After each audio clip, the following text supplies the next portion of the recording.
Welcome in, everybody. Welcome into a special Skap Attack live stream, special day and time. It is Sunday, August 23rd of 2026. And that, of course, means that it is the late, great Kobe Bryant's birthday today. This is a special 2-day span of time every year for me and, in my estimation, for all Kobe fans out there. It was Kobe's birthday on 8/23, famously the number that he wore for the first part of his career. And then anyone that was really a Kobe guy was a Michael Jordan guy first, who wore number 23. So 8/23, just a special date in my mind, in my estimation, for Kobe, before he made number 8 famous, because Jordan made 23 famous prior to that. And then the next day, the day after his actual birthday, 8/24, August 24, the two numbers that Kobe has retired now and hanging. I know it's called crypto.com arena or whatever it is, but it forever will be the Staples Center as far as I'm concerned, the building that Kobe built. And he's got two numbers hanging in that building, 8 and 24, two separate Hall of Fame careers, essentially wearing two different numbers. I think his statues will also point to that whenever he gets the Plan 3 statues outside of the Crypt, as they call it now. But today first marks Kobe's birthday. Then tomorrow is Mamba Day. I have a special video coming out tomorrow, actually, that I shot recently with Johnny Arnett. It's about an hour, so you can keep your eyes out, or eyes peeled, eyes open, whatever the saying is, for that video coming out tomorrow. But today, I just wanted to hop on and say, happy birthday, Kobe Bryant. It's hard to believe that Kobe tragically passed away. I believe it was January 27th of 2020, which is just insane to think that it has been that long. He was only 41. Kobe would have turned 48 years old today. Gone far too long, but certainly not forgotten. To me, one of the most influential athletes that has ever graced this planet, not just this country, but the planet. And I miss him practically every single day. I'm lucky enough to get to talk about basketball, on this platform. And I make videos practically every day. And I generally am referencing Kobe in some way, shape, or form during those videos. So lucky for me that I get to remember Kobe as he was basically every day, or for the most part, most days. But it's still, sometimes I just have to stop and think that I still can't believe that he's gone. But today is not a day, at least for me, of mourning. It's just a day of celebration of Kobe Bryant, the guy that I think is becoming vastly one of the most underrated and marginalized player in basically of the all-time greats. I'm not going to say of all players in NBA history, but of the all-time greats. I think Kobe is fast becoming one of the most underrated, because I think, I'm just going to go ahead. Sorry, I'm going to be also interacting with you guys and reading your comments. I'm scoping out your comments, and I'm just going to go right ahead and ban and delete that comment. Guys, I don't care. Look, at the top of this, at the top of my comment section here for this video, I have JWill38, who came in and dropped about 7 or 8 consecutive messages where he was pushing back on Kobe, saying Kobe was overrated. I'm okay with those comments. I welcome them, because I do believe that Kobe is, again, one of the most marginalized, disrespected, and underrated players in NBA history. And it's something that I push back on prominently on my platform. It's one of the mission statements, if you will, of my entire platform, of my existence in the public spotlight, is to defend Kobe Bryant and destroy these outrageous, ridiculous, tone deaf, and ignorant takes such that Jay Will was offering. But I welcome Jay Will onto this platform. I didn't block or ban or hide any of his comments, and he's still more than welcome to come on here and make another comment right now. but I did see some helicopter reference in my comments, and I immediately deleted and banned that user. There will be no disrespect of Kobe. If you want to debate or argue his placement or whatever, say that you believe that he is actually overrated, I welcome that discourse. Please, by all means. There will be no joking, marginalizing, laughing at the tragic passing of Kobe Bryant and 8 other people, including young children that were on the helicopter during that day. You're a disgusting piece of trash if that's something that you want to do, and you have no place on my platform, and you never will. So I will swiftly be blocking, deleting those comments and banning those users from my platform. So thank you, everybody else who wants to either come in and debate Kobe's placement or that wants to come in and celebrate and remember Kobe Bryant. That's basically what I want to do right now and what I want to do today, why I decided to hop on a live stream with all of you guys. And I will be, like I said, monitoring these comments, talking to you guys throughout the day. I think people like Jay Will, honestly, I mentioned him at the top. I don't think it's unusual to see these takes that people, either Kobe haters or people that didn't actually watch Kobe Bryant play throughout the course of his career, that they are misinformed, that they think that Kobe Bryant was either carried to a couple rings, got an undeserving MVP, only had one MVP, doesn't belong in the upper echelon of all-time greats on the all-time list. I think it is consensus for some that Kobe is dropped out of the top 10. I see most prominently that Bleacher Report list about a year ago, which I think had him at 12, which is just so ridiculous and laughable. And I see takes daily basically about how Steph Curry or players such as that have passed Kobe Bryant by. Ridiculous, laughable in my estimation. I look back on Kobe a lot in the video that I do with Johnny Arnett that's going to be coming out tomorrow at some point. Also, Johnny just posted a video, I think, of me, him, another one of his friends, Dario, who is a massive Kobe Bryant fan, and The Real Mind Crime. That is a 3.5-hour video we did the other day. I think it's live now on his Johnny Talks page. Please hang out with me for a while on my live stream here and talk Kobe with me. But then you should go check that out. And then, of course, stay tuned for me and Johnny tomorrow. But I talk personally what Kobe means to me. I would like to see in the comments here, you guys, maybe things that Kobe meant to you, games, moments that you really think about or that are poignant or memorable in some way for you with Kobe Bryant. I'll talk about some of those today, I think. I was lucky enough to be at Kobe Bryant's final game. I'm sure many of you guys know that. I was at Staples Center before they blasphemously relabeled it the CRIP, the Crypto.com Arena. So I was in the building for that final game. It was incredible, an incredible moment in my life, I think, and in Kobe Bryant's career. So it's a guy I grew up. I'm old. I am now remarkably older than Kobe Bryant was when he passed away, but I am not as old as Kobe was. He was born in 78. I was born in the mid 80s. So, but I grew up with Kobe Bryant. I watched every game. I watched all the highlights. I hung all over SportsCenter. I followed their standings, the standings of every other team around them throughout that time in order to monitor anything that might affect Kobe and the Lakers.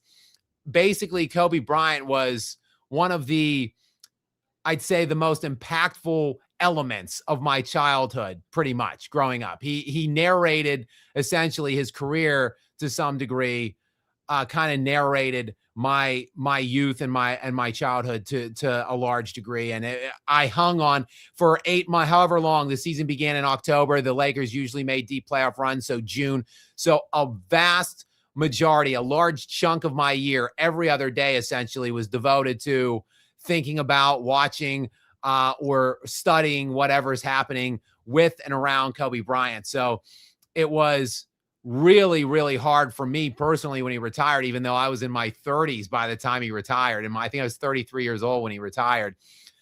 But it was a blow to lose that influence in my life. And then, of course, just a few short years later, sadly, he was lost entirely. So just a crazy life, a crazy career. And to me, again, like I said, one of the most impactful athletes I think that has ever existed. I think one of the greatest basketball players ever. We can quibble on placement or argue exactly where he belongs.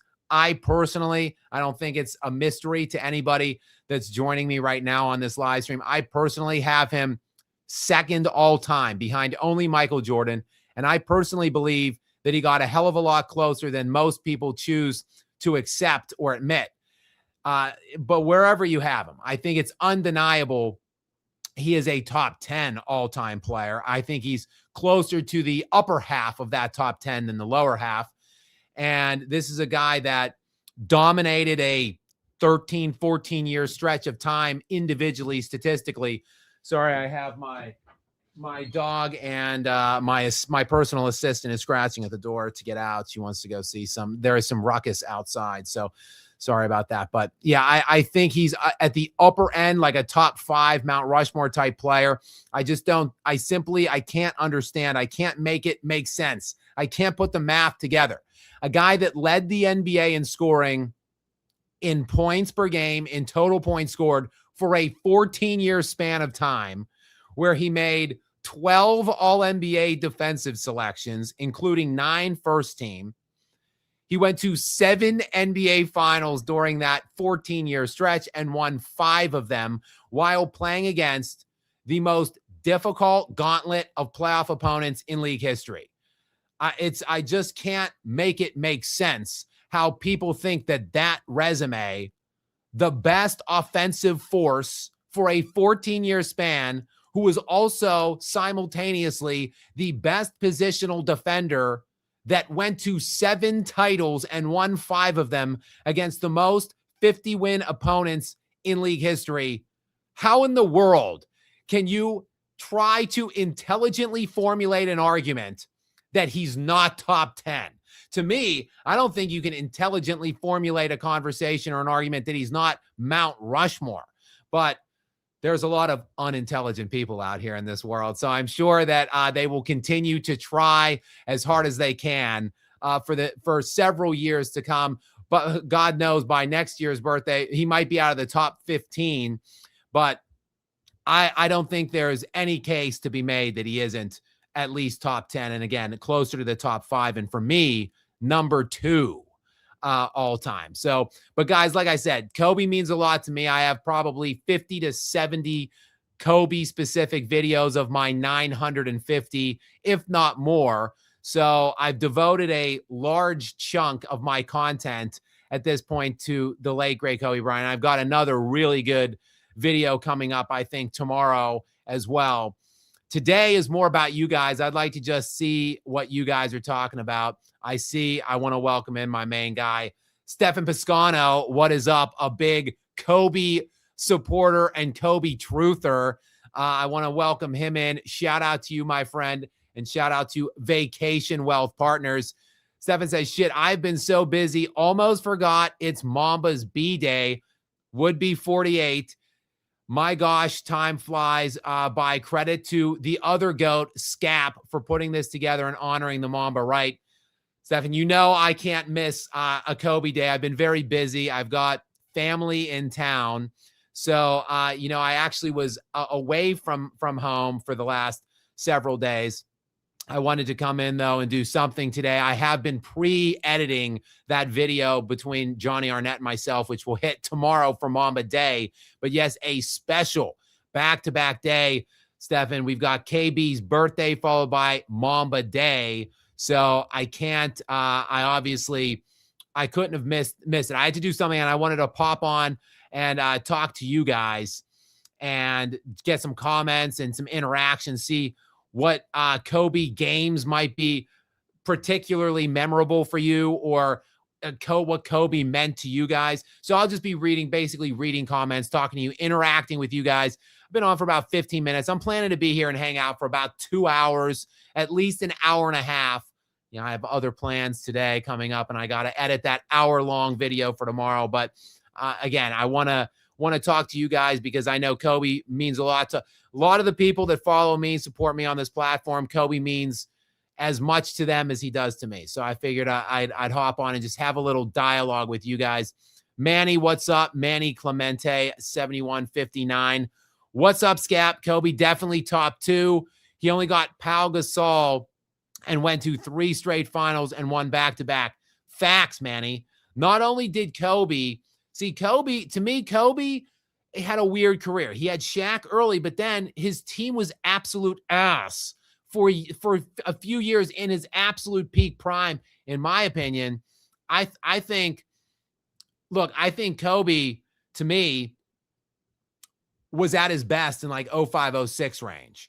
So he had Kwame Brown, Chris Mim, Smush Parker, Brian Cook, Lamar Odom, who was best known as a 6-man. He was the best player other than Kobe on that lineup. That's who Kobe was running around with when he was in his absolute peak. So I just don't, to me, it paralleled Jordan in the early stages of the 80s when he was, in his early 20s, like right when he came into the NBA, and he had essentially nothing, but you could feel it. It was palpable. Just get that guy one fringe all-star, one serviceable guy, and he's going to dominate the league. Finally, Pippen came along and became that guy. All Kobe needed was Pau Gasol, who had been in the league 7 years prior to their pairing, had made 1 total all-star appearance, never won a single playoff game, no All-NBA selections. Kobe got that guy, and immediately on the trash heap that he was surrounded with on that Laker team during that span, immediately went to the NBA Finals, went in 6 games with the Boston Celtics. Yeah, they got hit on the chin. They got humiliated in that 6-game finale eliminator in Boston by like 37. But Kobe then went and rescued the United States of America and LeBron James in the Olympics that summer. And then he came back all business the next 2 seasons and won, in my estimation, 2 of the best, most difficult rings ever. I put those rings by Kobe right up there with Dirk Nowitzki's 2011 run and Hakeem Olajuwon's 95 run. That, to me, that's it. That's the list all-time in NBA history of rings that are arguably better or equivalent to Kobe's back-to-back rings with only Pau Gasol. When Kobe was leading the NBA in playoffs in scoring by a significant amount. I think he led the league in scoring, or led the playoffs in scoring, by 200 points or 150 points in both of those 2 runs. The only 3-year playoff span ever where a guy scored 600 or more in 3 straight years. LeBron never did it. Not even Jordan did it. Kobe did it with Pau Gasol against 50-plus win teams in every round, went to 3 finals and won back-to-back. Just an unbelievable feat by Kobe Bryant, one of the more underrated elements of his career. But again, this is the most underrated guy, I think, or one of the most underrated guys ever. So it shouldn't be surprising that there are a plethora of underrated elements of his career, but that run might be the most underrated because, again, the only guy ever to score 600 or more in 3 straight playoffs, the only guy ever to win back-to-back rings without another 75 player, and he did it against arguably the hardest competition ever in NBA history. Insane. And when you wrap around the other context of his career, the most All-NBA selections ever other than LeBron, the most All-NBA defensive selections ever other than Duncan. When you wrap in and contextualize everything else that he did in addition to those rings, plus the three-peat, the only three-peat in American sports history this century. So that was the last one: Major League Baseball, hockey, football, and basketball. That is the only three-peat in a quarter of a century, and Kobe was a prominent piece to it. So when you factor and lump all of it in, what kind of idiocy is it to come here and say, oh, Kobe's not top 10. Get out of here. Like I think number one is a pretty easy case for Michael Jordan. After that, I'll be the first to admit, I think there's as many as 7 guys that have an argument to be number 2. But to me, Kobe has the best case, and that's why I make the case for him routinely, and I will continue to do so. Tyrese Strikes joins us next. Angel Reese doesn't want the smoke. Yeah, guys, I have been challenging Angel Reese to a game of one-on-one basketball for months now. I've made probably 4 videos to throw the gauntlet down and extend the challenge. I think if I'm given 1 month time, 4 weeks, I think I would obliterate Angel Reese in a game of one-on-one basketball. 211, going by 1s and 2s, 2s behind the 3, 1s inside, win by 2. I think I take her down 11-0. She is one of the most skillless basketball players I've ever seen. I think she might be the worst basketball player on the planet that is actually getting paid to play basketball. She's had back-to-back very impressive games. So I know people that think I'm just a hater or just hating on Angel want me to do some kind of a video congratulating her for her back-to-back. I think she was 9 of 9 2 games ago from the field. And I believe she had 31 last night, a career high 31. And she shot, I don't know, something like 13 of 20 or something like that. Congratulations, Angel. She made a couple layups 2 games in a row, but for the vast majority of the time that she's been in the WNBA, she has a startling resume, a startling reel of highlights, or I should say lowlights, of her blowing point-blank layups, just airballing, bricking layups. And she's one of the biggest players. She's 6'3", I know. I see known unknown says hater alert. Yes, that's right. Let me see. Bro, technically nothing stopping. Okay, so we've got Can Control Life here talking about Enes Kanter. I don't think that's going to happen. So I don't think anyone's going to draft Kanter. So I wouldn't hold my breath for that. Let's get back. Let's keep it on track here with Can Control Life. We'll jump from that comment to another one. Kobe was the GOAT of his generation. I mean, facts. Who is disputing this? That Kobe was the best player of the 2000s. I think very highly of Tim Duncan. I have Tim Duncan in my Mount Rushmore. I've got him in my top 4. So I think very highly of Tim Duncan. But to suggest that Tim Duncan is better than Kobe, you just don't know what you're talking about. You just weren't watching these things while they were occurring in real time, which is fine. But you can go back and examine exactly what happened. Kobe owned the Spurs in the playoffs. He owned them. Duncan was a more decorated defensive player, but to pretend like Kobe Bryant wasn't in the stratosphere is just simply not true. Tim Duncan has the most All-NBA selections in NBA history, 15 All-NBA defensive selections for Duncan. Kobe's second all-time with 12. Kobe has more first-team all-defensive selections than Tim Duncan, 9.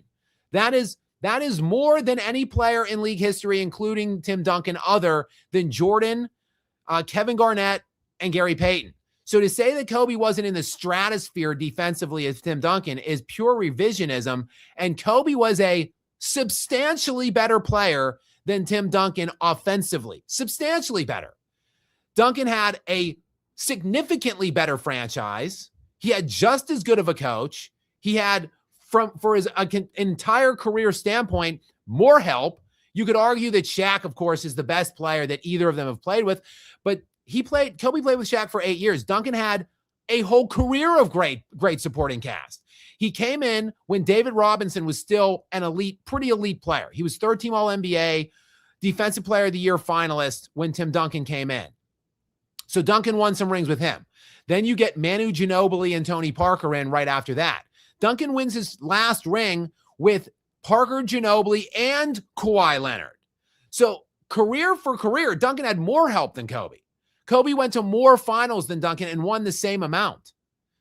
So and owned him in the playoffs. So I don't understand the commentary or the narrative that Duncan was better. It's pure revisionism. It's pure Kobe hatred. It's probably pure clutch conjecture and propaganda that Tim Duncan was in the same sphere as Kobe Bryant. It wasn't close, guys. Kobe Bryant, it was Kobe and all else in the early 2000s.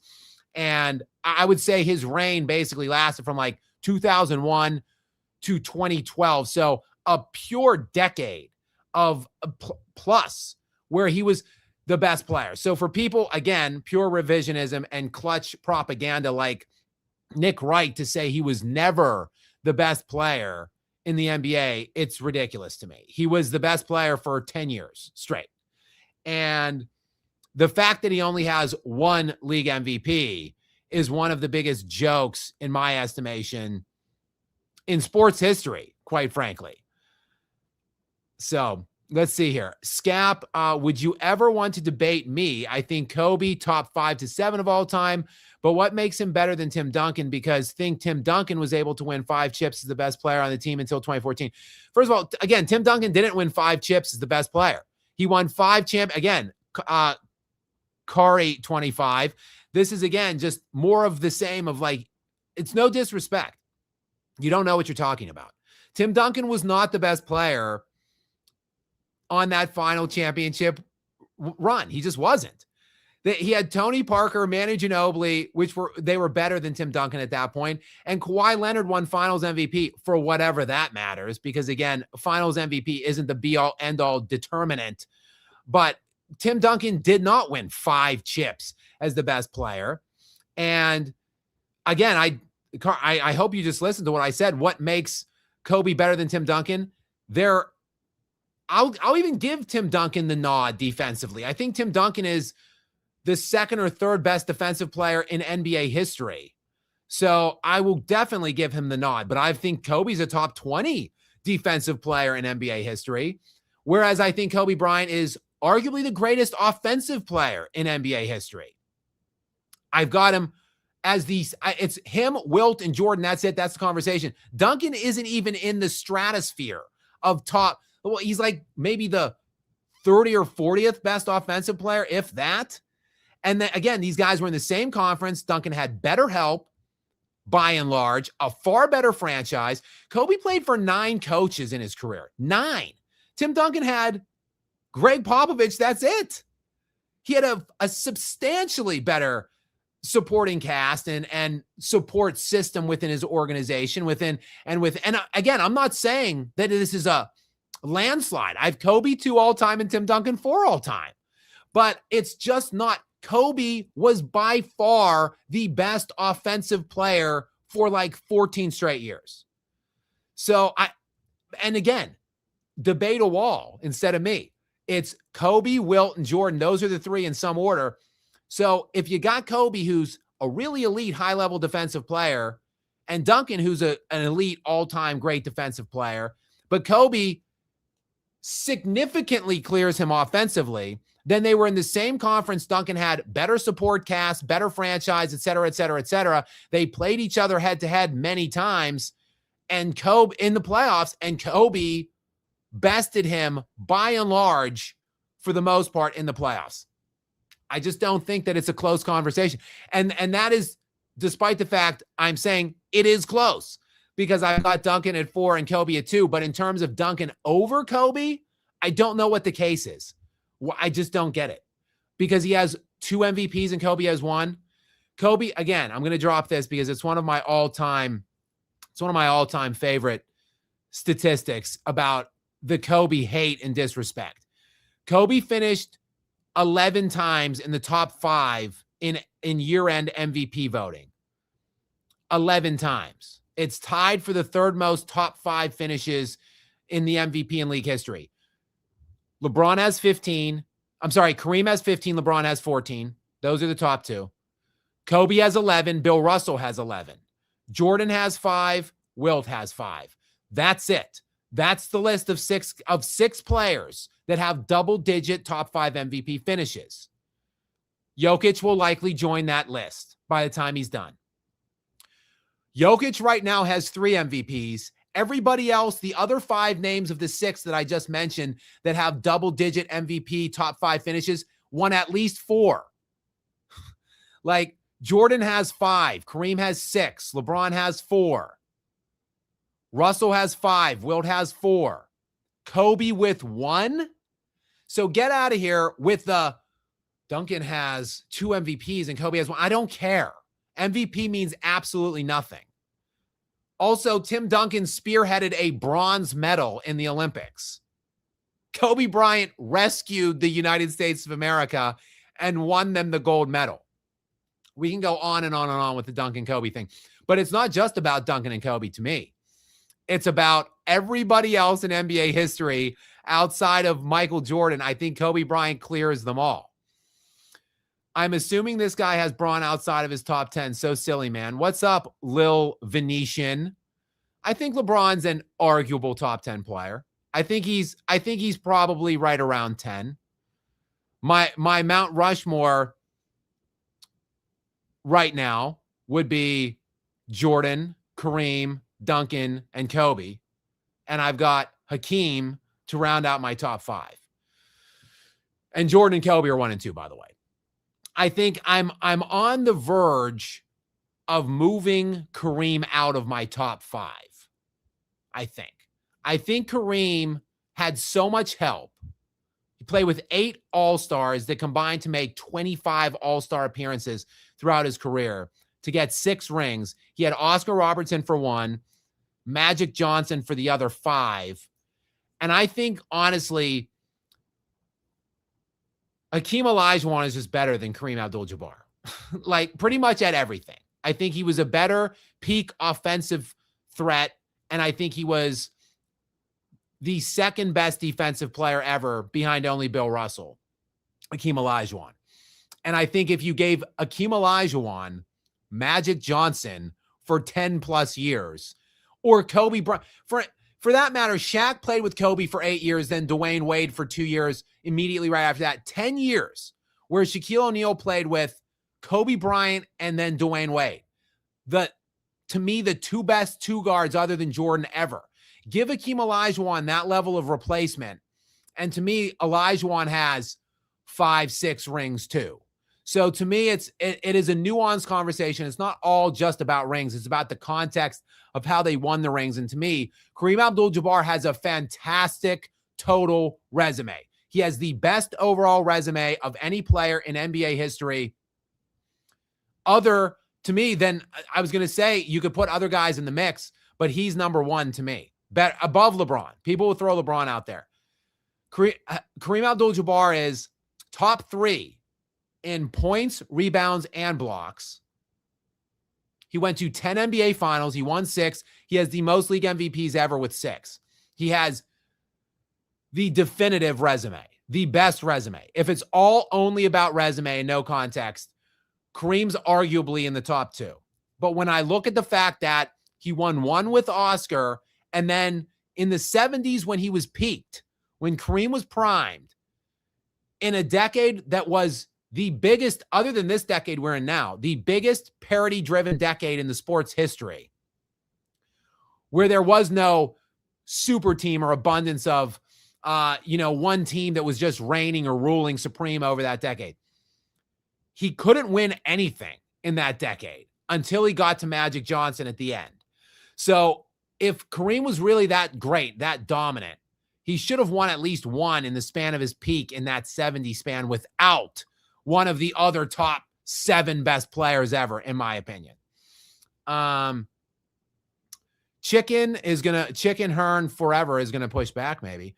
You are comparing apples to oranges with the supporting cast of If, Hakeem, and Magic. I don't think it's apples and oranges at all. Look at what Kareem had to play with. 8 guys that were voted to an all-star team when they played with Kareem Abdul-Jabbar. I'm not saying throughout the span of their careers they were at some point voted to an all-star. No, when they played with Kareem Abdul-Jabbar, he played with 8 all-star guys that were voted to All-Star games. The only player that has more or as many, nobody has more. LeBron has played with 8. So LeBron and Kareem have played with the most All-Star teammates ever. Now, Kareem at least didn't puke on himself as much as LeBron did. He won 6, where LeBron still only has 4. But Kareem's All-Star teammates have combined to make more All-Star appearances than LeBron's teammates. So Kareem has had the most help of anybody in NBA history, including LeBron. And Kareem never won that challenging ring. Hakeem Olajuwon has had one of the least amounts of supporting cast for an all-time great in league history. He had an all-star early in his career for like 3 years, then not again till he was 31 years old. And they got Drexler at the trade deadline, and he won a championship immediately. They got him Drexler, who was towards the end of his career. He was still all-star caliber, but they got him Drexler towards the end of both of their careers, and Hakeem went on the greatest playoff run ever immediately from the 6th seed. Beat the hardest gauntlet of teams ever. I believe the first round, he beat a 60-win Utah Jazz team with Karl Malone and Stockton. In the second round, I'm going to mix up the order. I think the second round was then the Suns, 58 or 59 win Suns with Charles Barkley. And then in the West Finals, that year's league MVP in David Robinson and the Spurs that won 62 games. Then he got into the NBA Finals and played 59 win Orlando Magic with Shaquille O'Neal and Penny Hardaway. So as soon as Hakeem got one dude that was, Drexler was 30, early 30s. Hakeem went on still and won the most impressive ring ever. So I'm not comparing apples and oranges at all. Hakeem never sniffed the type of supporting cast that Kareem had, that Shaq had, that Bill Russell had, that all these other upper echelon dynastic bigs had.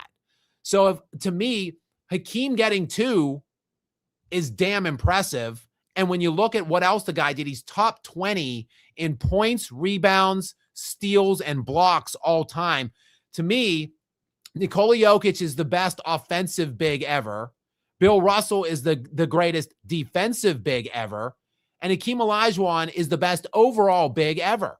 To me, he's the second best offensive big ever behind Jokic, and he's the second best defensive big ever behind Russell. So to me, Hakeem should be higher even. I've got him at 5, but to me, he should be even higher than that. So that's why I'm considering removing Kareem out and bumping Kareem up a bit. Let me see here. Meanwhile, Chick Hearn was still alive at the end of Kobe and Shaq's repeat. I believe he was. I don't think he was the guy. Kobe and Shaq's repeat. I think he was still the guy on the call, I believe. Let me see here. You've got to give LeBron James. He has great stamina. He's got the best longevity of any athlete maybe ever. I still think Tom Brady's longevity eclipses LeBron James's. But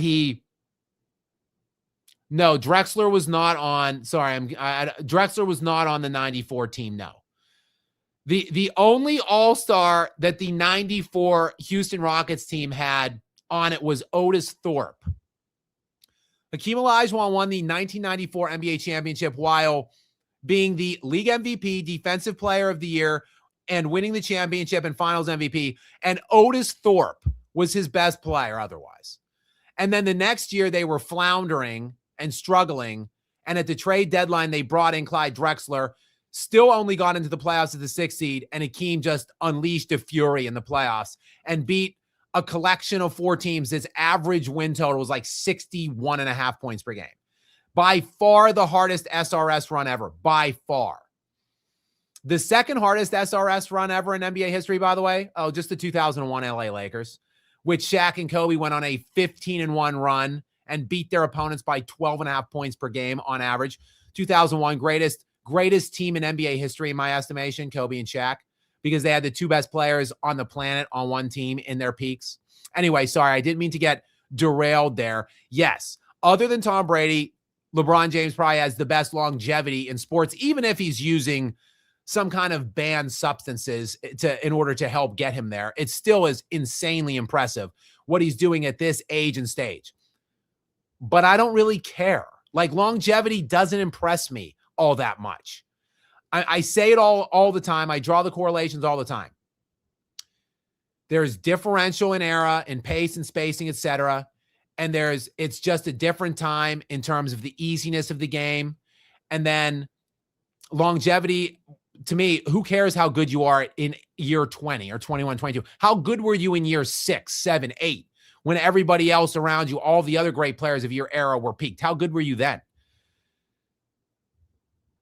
Ben Roethlisberger and Eli Manning have more passing yards than Joe Montana.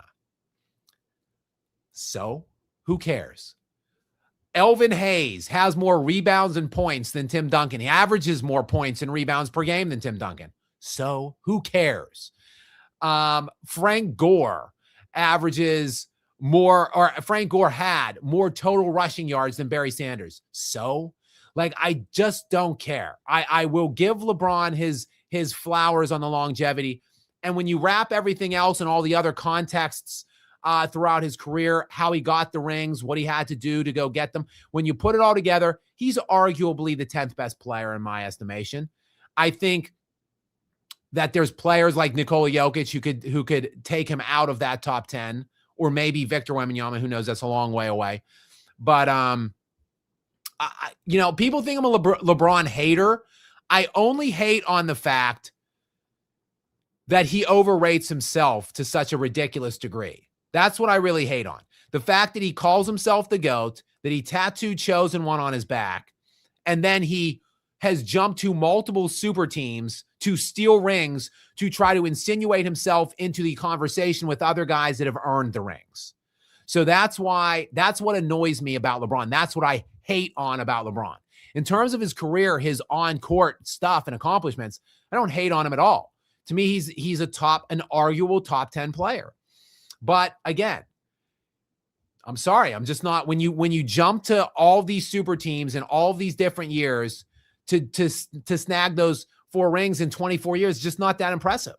When I look at these guys that won more in less time against harder competition with less help, those guys go above. That's just the way it is, unfortunately. Damn, when you lose 6 finals, all the MF excuses are unbelievable.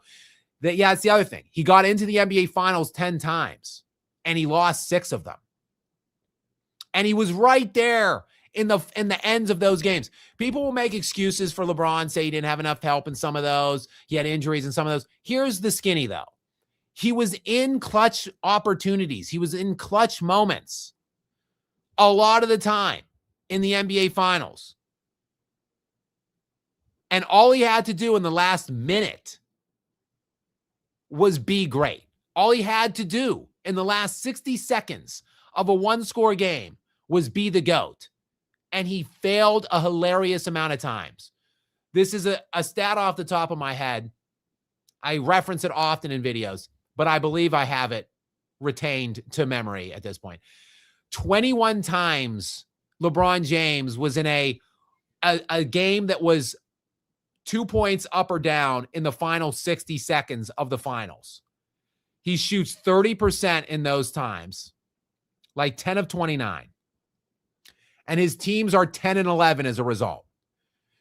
You master those moments. You win those moments. You're the greatest player on the floor in those moments.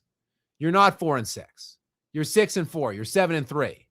And we are talking about you as the GOAT.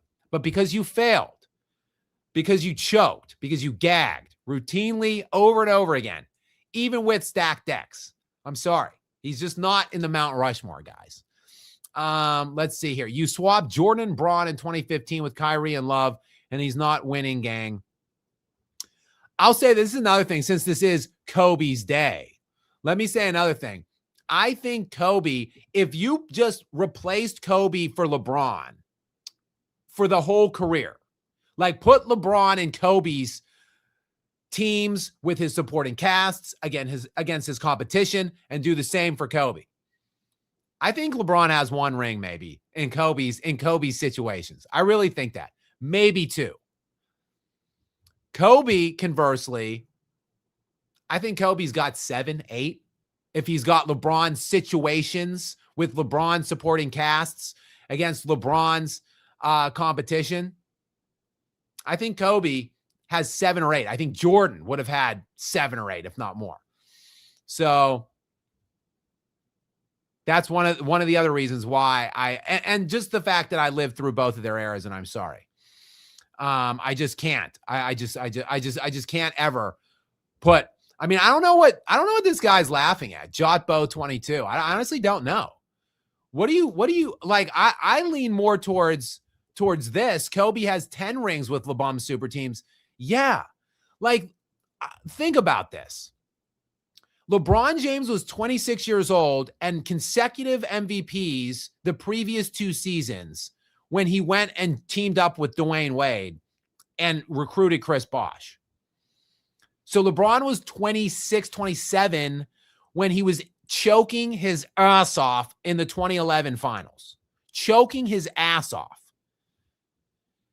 Kobe's age 26 year was the year he dropped 35.4 per game, was first team All-NBA defense as well that year, had his team, the Lakers, with the number 1 net rated offense in the league when he was on the floor, where they had the worst net offensive rating in NBA history when he was off. That's what Kobe Bryant at 26 was doing while being the best defensive player at his position. And playing 80 games, by the way. Incredibly durable. You put that guy on a team with Dwayne Wade when Wade was still peaked, healthy, and primed, and averaged 27 on 50% in that 2011 finals. And Chris Bosh gave you 17 and 9 in that 2011 finals. And you don't think he wins that? Jot Bo 22. Ha ha ha ha ha ha ha. Laugh at that. You're clown king. Laugh at that he lost that finals. You give 26-year-old Kobe Bryant that supporting cast, they would have run the Dallas Mavericks into the ground because Kobe Bryant would have been the 5th leading scorer in that series, scoring 0 total points in 5 clutch opportunities. I don't understand why people think that Kobe wasn't going to win 4 for 4 with that Miami Heat team. You put Kobe Bryant at 26, 27, 28, 29, the requisite, the same age as LeBron James was when LeBron was on that Miami Heat team, Kobe wins 4 straight. So I don't know why it's a hot take that Kobe would have had. Like, Kobe wins all the rings LeBron wins, and then he wins some rings LeBron didn't win. I think Kobe could have won a ring that LeBron didn't win with Anthony Davis. So to say Kobe could have had 7 rings with LeBron's support, I don't understand why that's a hot take or why that's funny to anybody, but it is what it is. Lord, everybody has a take. Everybody's entitled to their opinion, and you can certainly bring it here anytime on this platform, as long as we're being respectful and not making any disgusting comments, guys. Lord Nova 85, what's up, Skap bro? HBD to the Black Mamba, yes. Happy birthday to the late great Kobe Bryant. Kobe would have had 7 rings with just CP alone. Well, Kobe was getting a little older, a little longer in the tooth when the NBA league offices vetoed, whatever you want to call it, the Chris Paul trade to LA. I do believe that it was because the owners were crying and whining like little bitches at the time. So I do believe that factored into David Stern vetoing that Chris Paul trade to Los Angeles. And I do think that in the back of Stern's mind, he's thinking, we're promoting LeBron James as the face of the NBA. Kobe Bryant's 33 at the time. LeBron James is the future of the league. He's humiliated himself in an NBA Finals. He's 0-2 now. If Kobe gets Chris Paul, he's going to win a 6th, beat LeBron probably head-to-head doing it. LeBron will be 0-3 in the finals, and Kobe will have 6 rings, and we will have critically impaired the guy we've been promoting for 7-8 years at this point to be the face of the NBA. we can't possibly let Kobe get any more rings. So let's go ahead and veto this Chris Paul trade. And not only did that trade vetoing take rings off of Kobe's hands, it took away the opportunity for Kobe to beat LeBron head-to-head in the NBA Finals, which I absolutely think he would have done. And it made Kobe have to push himself to unbelievable ends in his 17th season down the stretch of the regular season to just drag his bum team into the playoffs when he popped the Achilles and essentially ended his career. Because in that season, 2012 season, when he blew that Achilles, he was sitting on a year in game 78 where he had played more games and more minutes that year than MVP LeBron that year. He had scored more total points than MVP LeBron that year. He had averaged more points than MVP LeBron that year. And he was sitting on his career high in assists per game total too that year. That's why people were calling Kobe Vino during the time, because he was aging like fine wine.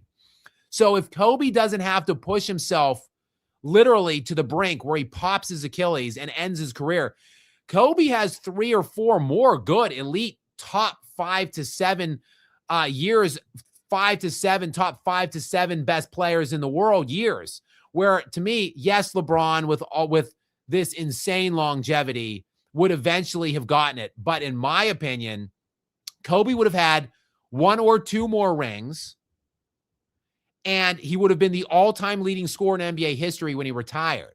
So that's what that trade veto of Chris Paul actually ended up doing. Skap, but you think Kobe wins 03 through 10 with those early Cavs teams? I think they could make it through the East, yes, but how they beat the Spurs? Well, I don't know. I will tell you this. When LeBron got humiliated in 2007 in the NBA Finals against the Spurs, you know, the year where he carried the Cavs to the NBA Finals? That year, the Cavs were pretty good, quite frankly. They had the 3rd best net rated defense in the NBA. And they held the Spurs, I believe, to around 87 points per game in the finals. But LeBron just choked a number of times in that series. He scored only 23 points per game on 35 points or 35% shooting. So 35% shooting for LeBron in a 4-game sweep against the Spurs in 07, while he scored 23 points per game, and he had more turnovers than assists. He had more turnovers than the entire rest of his team combined. The very next year, in the Western Conference Finals, Kobe Bryant undressed the Spurs. The defending world champion Spurs in the West Finals, Kobe took them apart and beat them in 5. Now, I know people will say, oh, yeah, but Kobe had Pau Gasol. Let's check out the Western Conference Finals, if we may, that year, and see what Pau Gasol did. I want to get the numbers right. I want to say Pau had around 13 points per game on under 50% shooting. So in that series, again, Kobe's Lakers 4-1 over the San Antonio Spurs. A series where the Spurs averaged 88 points per game. So the same number of points they averaged per game against LeBron in the previous finals in 07. And Kobe in his series against the Spurs, 29 points per game on 53% shooting. 59% true shooting for Kobe Bryant. That's the difference. The fact LeBron was out there shooting 35% and Kobe was shooting 53%, that's the difference. Because it sure as hell wasn't Pau Gasol, who in that series averaged 13 points per game on 44%. So, yes, I do think if you just put Kobe Bryant in that 2007 finals with that same exact Cavs team against that same exact Spurs team, I think Kobe Bryant beats that Spurs team and wins that NBA Finals. At the very least, they're going 6 or 7. They ain't getting swept. So, again, there are definitively, there's levels to this kind of stuff. Let me see if there is a follow-up by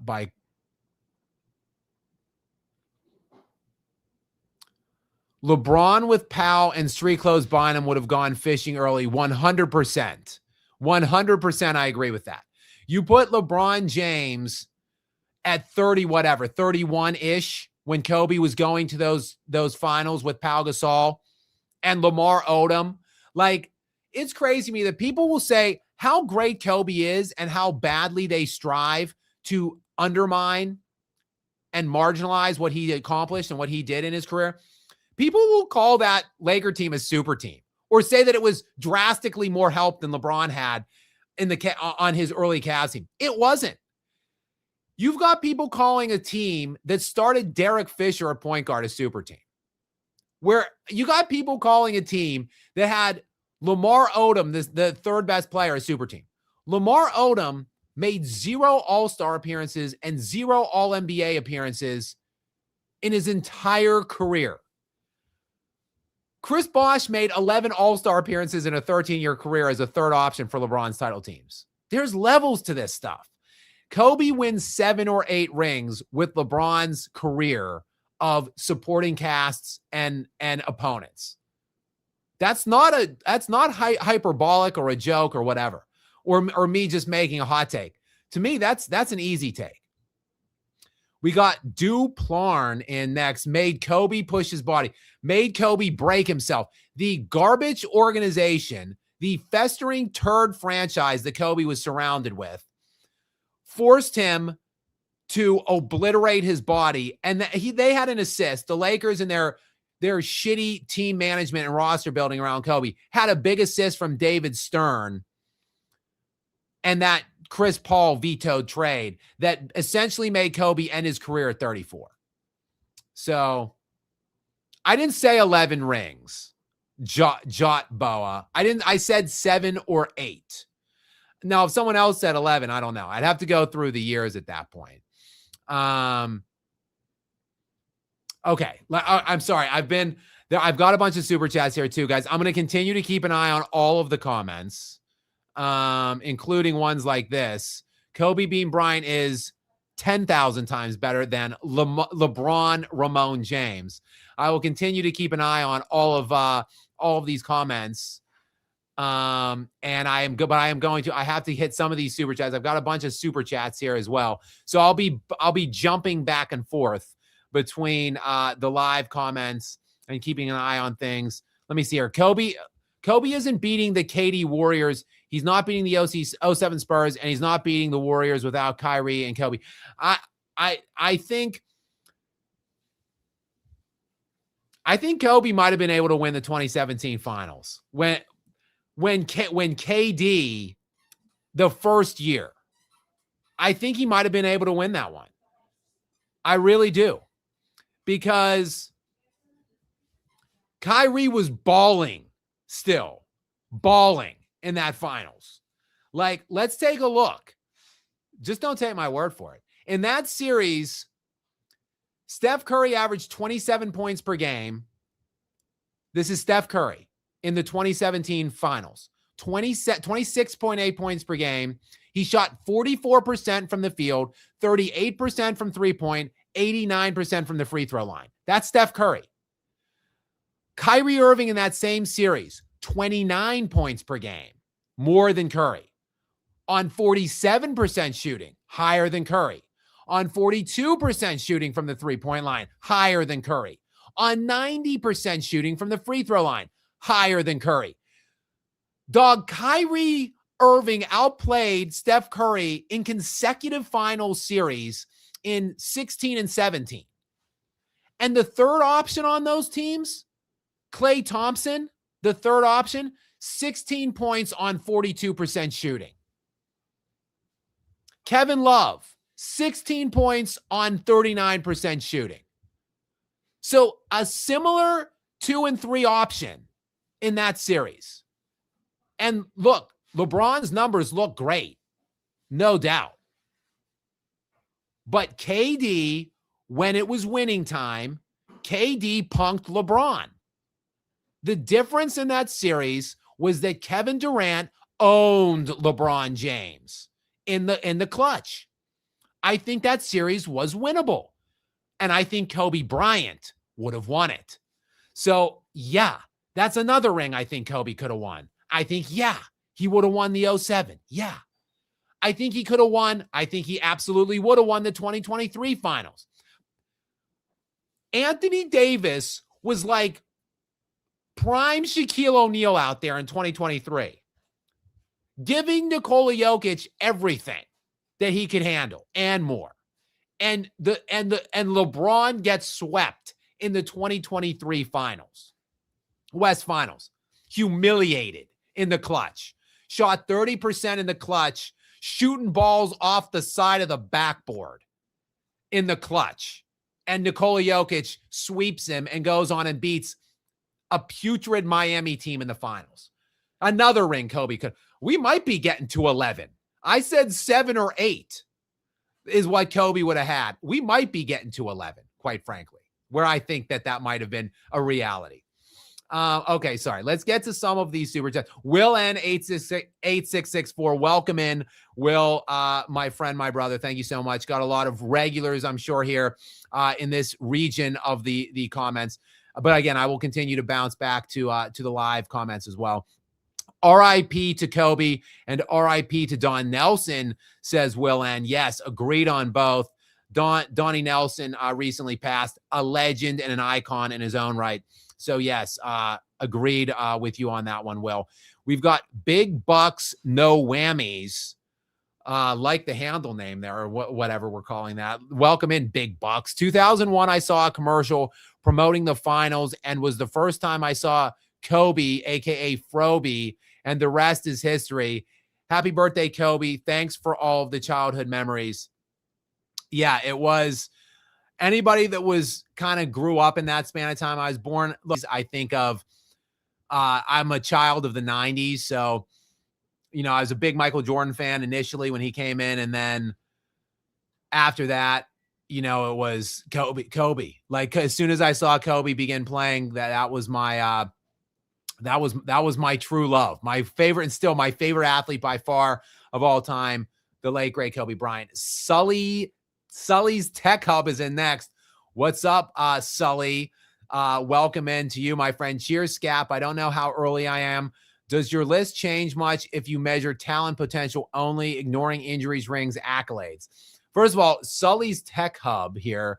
Sully got me this nice new microphone that I am using, and he has been instrumental on my tech support.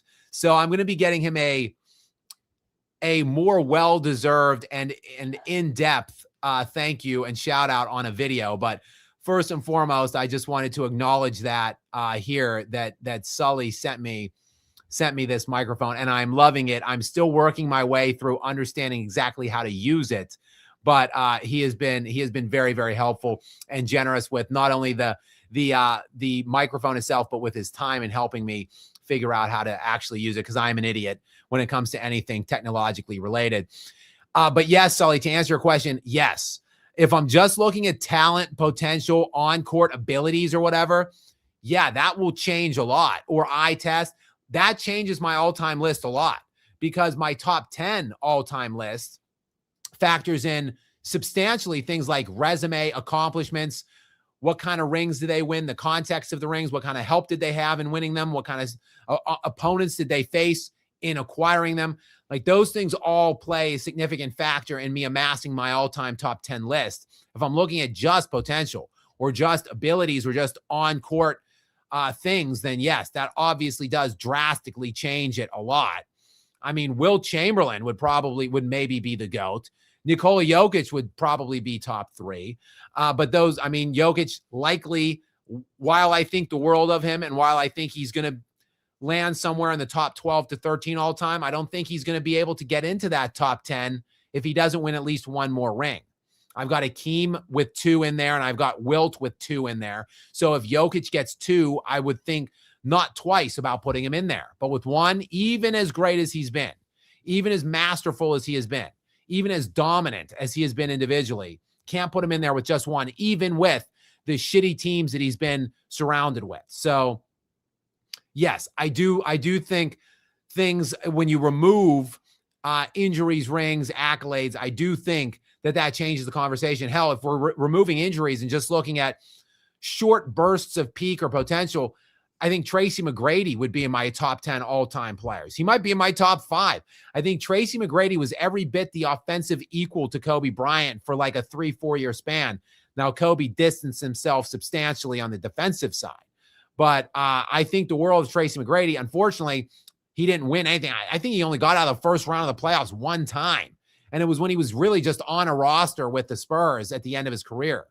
So I don't think you can make any argument for Tracy McGrady, and his longevity wasn't there. Not only was his longevity not there, his durability wasn't there. He really only had 4 or 5 years. So I can't make any semblance of a case for Tracy McGrady anywhere probably close to even my top 25 or 30. But if we're just looking at potential ability, then he might be top 5.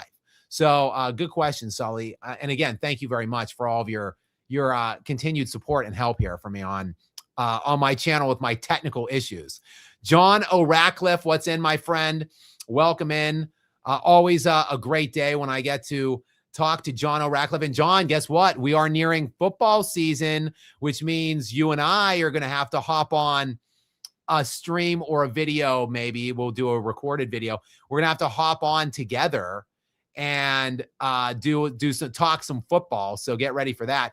But in the meantime, thank you very much for joining me and helping me celebrate the late, great Kobe Bryant on his birthday. And thank you for your very generous donation. As always, you are a very generous benefactor of us here at Skap Attack. What's up, Skap? It's been a minute, bro. With the NFL preseason almost over, the Jets are already in midseason form, and the Buckeyes start their march towards an undefeated season in a few weeks.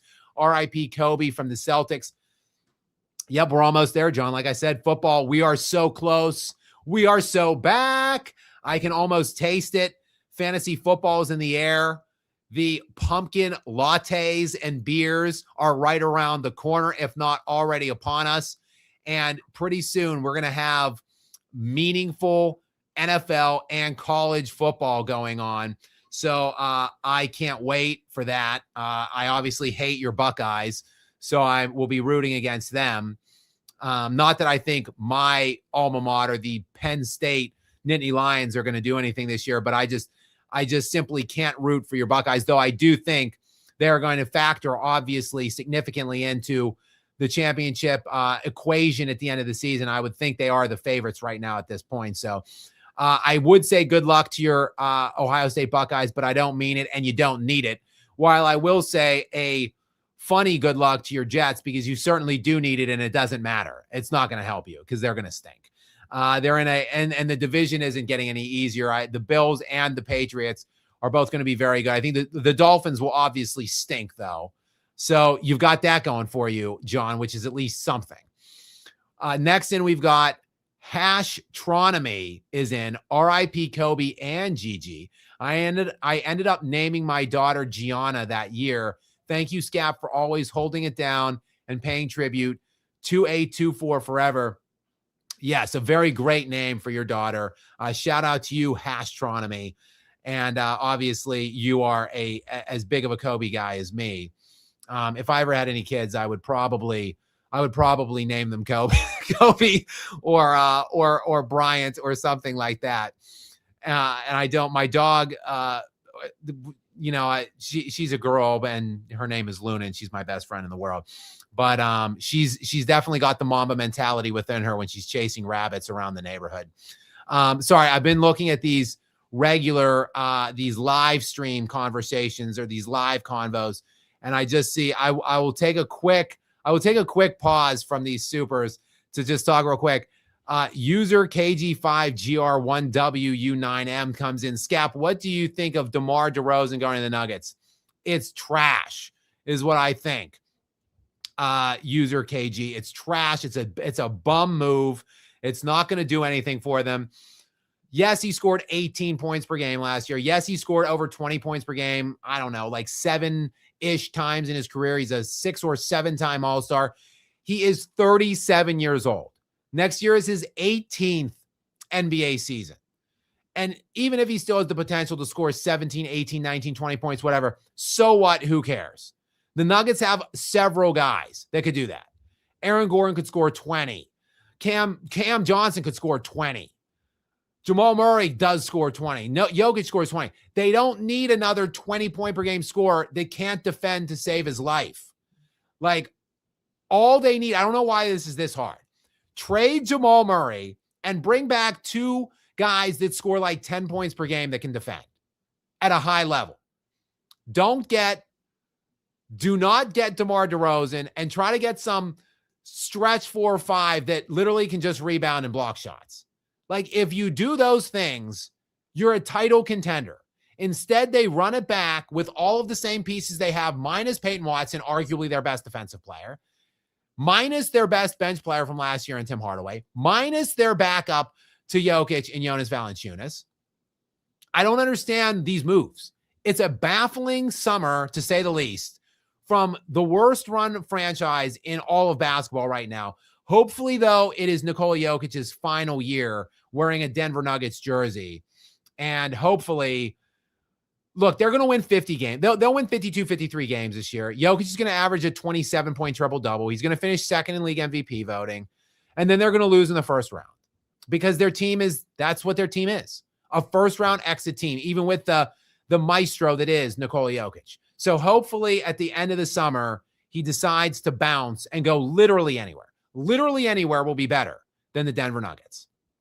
All right, let's see. Where did we leave off here? Breezy Wulong 33. What's up, Breezy? Welcome into you. Kobe was forced by Phil Jackson in the front office to dial it back on scoring because he was taking the shine away from Shaq. During that time, Shaq was more marketable than Kobe. Well, look, Kobe, no doubt, dialed it back and sacrificed his own offensive mastery, brilliance, and individual statistical accomplishments. He did it because he did it for the betterment of the team. To me, Kobe Bryant reminds me a lot of Tom Brady. Tom Brady was a game manager, a system game managing quarterback for the beginning of his career because he realized what he had to do. And what the ask was for him to do it was just to control the sticks, don't turn it over, run the time of possession, and keep the defense in good positions and good situations. Then when the defense went to shit and Tom Brady had to lead the league in passing, he broke all-time records. He broke the all-time record for yards and touchdowns in a season one year. He was prolific in the passing, in the statistical passing games because he did whatever needed to be done. That's what Kobe did, whatever had to be done. And when he had Shaq, it didn't mean scoring 35, 40 points or whatever. It meant keeping the game within reach, letting Shaq eat in the first 3 quarters, and then taking over in the end and winning the games. Kobe was the ultimate winner. He did whatever needed to be done. And he could have, if he did not have Shaq, he could have 8, 9, 10 scoring titles. Look what he did in the first 2 years when Shaq left. He led the league in scoring both years. Like, he could have been doing that all along. But he was doing what needed to be done in order to have the best team that had the best ability to win. And then when the team went to trash around him and he had Kwame Brown and Smush Parker running out there with him every night, he led the league in scoring. And then when they brought Powell in and the other pieces, then he said, okay, I need to lead in a different way. Yes, he still was top 2, 3 in the league in scoring, but he had to elevate those guys to his level and bring them along for him to make them winners. And he did that too. The ultimate winner. Next in is Cuse Mode Jimbo. Welcome in, Cuse Mode. I hope you're enjoying your summer, the summer of Cuse Mode and the summer of the Knicks. Kobe's Mount Rushmore of all-time teammates go. Great question. Oh, by the way, that's Jalen Brunson on Cuse Mode Jimbo's avatar. So he is still obviously celebrating the year of the Knicks. Kobe's Mount Rushmore of all-time teammates. This is how ridiculous this is we're going to see just how little help Kobe actually had comparatively to other guys like LeBron James, for instance, when I name his Mount Rushmore of teammates. Obviously, Shaq and Pau Gasol. Who else? Shaq, Pau Gasol, and what? Maybe Robert Horry? Maybe Derek Fisher? Lamar Odom. Would that be it? Pau Gasol, Shaquille O'Neal, Lamar Odom, Derek Fisher. Are you kidding me? Derek Fisher, and even if you want to throw Robert Oria, Derek Fisher and Lamar Odom cumulatively combined to play roughly 40 years in the NBA. Well, 35 probably. I think Odom played 14 or 15 and Fisher played 18 or 19.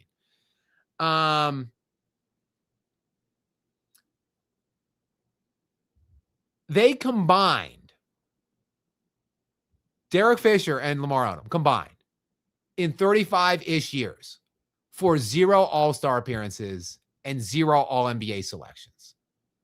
That is the Mount Rushmore of Kobe's teammates. Look at LeBron James's Mount Rushmore of teammates. Luka Doncic, Anthony Davis, Dwayne Wade. He's now playing with league MVP Joel Embiid, Jaylen Brown, Tyrese Maxey, even hell, Kevin Love, Chris Bosh. You could make LeBron's bench list of it, like LeBron's bench players. Like if you make a LeBron's all-time top 5, his 6 through 10 are going to be looking as good almost as Kobe's Mount Rushmore guys.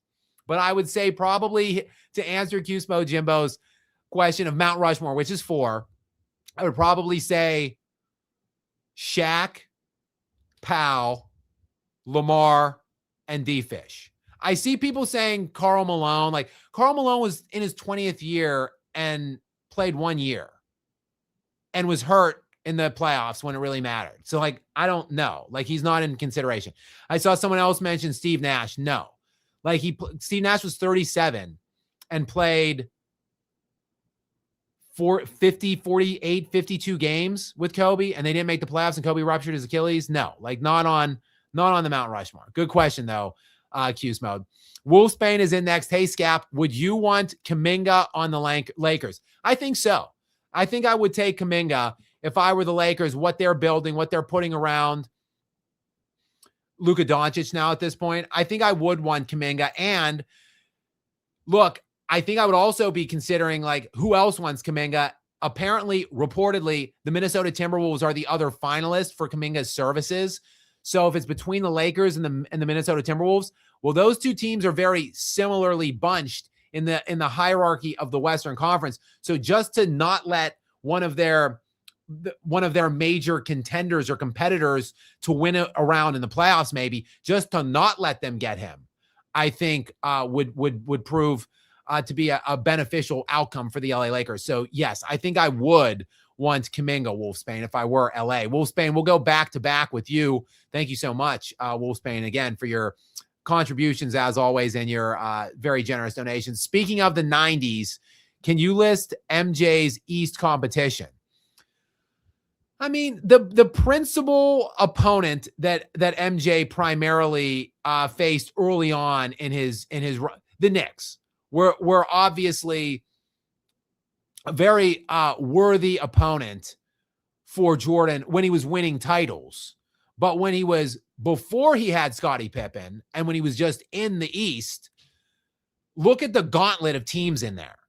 You had the Larry Bird super team Celtics, one of the greatest teams ever assembled. You had the 76ers with Dr. J and Moses Malone, and ultimately Barkley as well. You had the Dominique Wilkins Atlanta Hawks. You had a very good Milwaukee Bucks team with multiple all-stars and all-NBA caliber players that were a perennial 50-win team. You had the bad boy Detroit Pistons, a crazy stacked conference when MJ came in. And then when MJ started winning titles, still, the Knicks were a very good team during that span of time. Ultimately, the Pacers became a very formidable opponent. The Heat were good during that span of time as well. I mean, look, Jordan's Jordan's East, when he was winning, wasn't anywhere close to Kobe's West, but it was a hell of a lot better than LeBron's East when he was winning. I'll tell you that much. We've got New Bang Lauza, maybe. I don't know. What's up, New Bang? Welcome in. LeBalco is overrated. Well, I agree. Even though I've been painted this massive hater of LeBron, I am a hater of him, of his demeanor, the way he carries himself, the way he leads, the way he runs, the way he steals championships, the way he belittles and diminishes the other great players that came before him. I am a hater of all those things. But I'm not a hater of what the guy's done on the court in terms of his longevity and his statistical accomplishments. But the rings are pretty meaningless to me by and large. And he is overrated, in my opinion. He, because everybody has him consensus 1 or 2, and I think he's very realistically not top 10. I think he's a fringe top 10. I think you can make a case he's somewhere between 8 to 12 or 13. So anywhere in there I'd be okay with, but most people have him 1 or 2. So in my estimation, he is overrated. Praise the Dawn is in. What's up, Praise the Dawn? Welcome into you. Happy 48th to the second GOAT, Kobe. Yes, I echo that. Can't believe he would have been 48 years old today. And yes, he is GOAT 2 behind only Mike, in my opinion. We've got, Truth Telumba. Truth Telumba. I think I got to the bottom of that. Sorry if I destroy the handle, guys, but thank you very much for your support and generosity. Nonetheless, Truth Telumba says Malone was set to win the 2005 scoring title, but his mother died and he lost motivation. Nobody cared until LeBron made it a legacy thing. Yeah, I mean, a lot of things changed with LeBron, right? A lot of things that didn't matter before did when LeBron came along, because he couldn't live up to the expectations. He couldn't follow in the footsteps. He couldn't live up to the challenges or the things that other great players accomplished that came before him. So he had to run. He couldn't win rings where he was drafted. What happens when guys can't win rings where they're drafted? Typically, they stay and just fight their way to win no rings or 1 ring or whatever.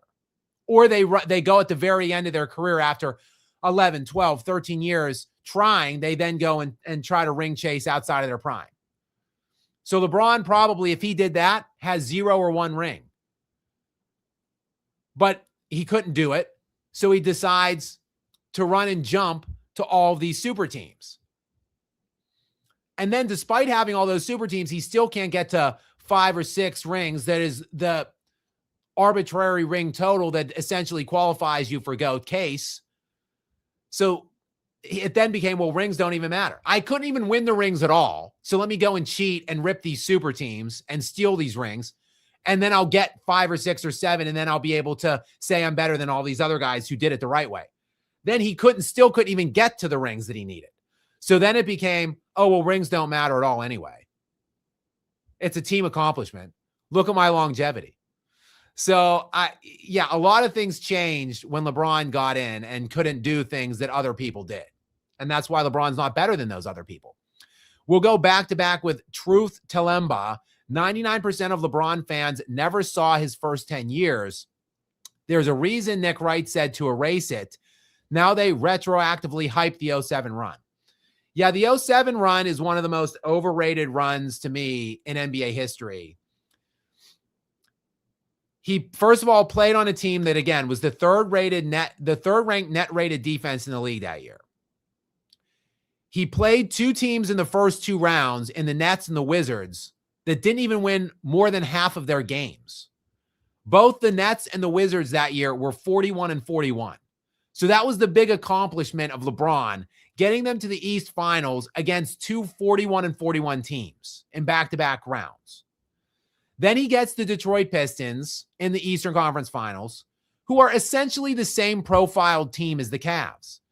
Ben Wallace, first of all, wasn't even on the Pistons anymore. The heart and soul of the team, the anchor of the defense, was in Chicago that year. No Ben Wallace.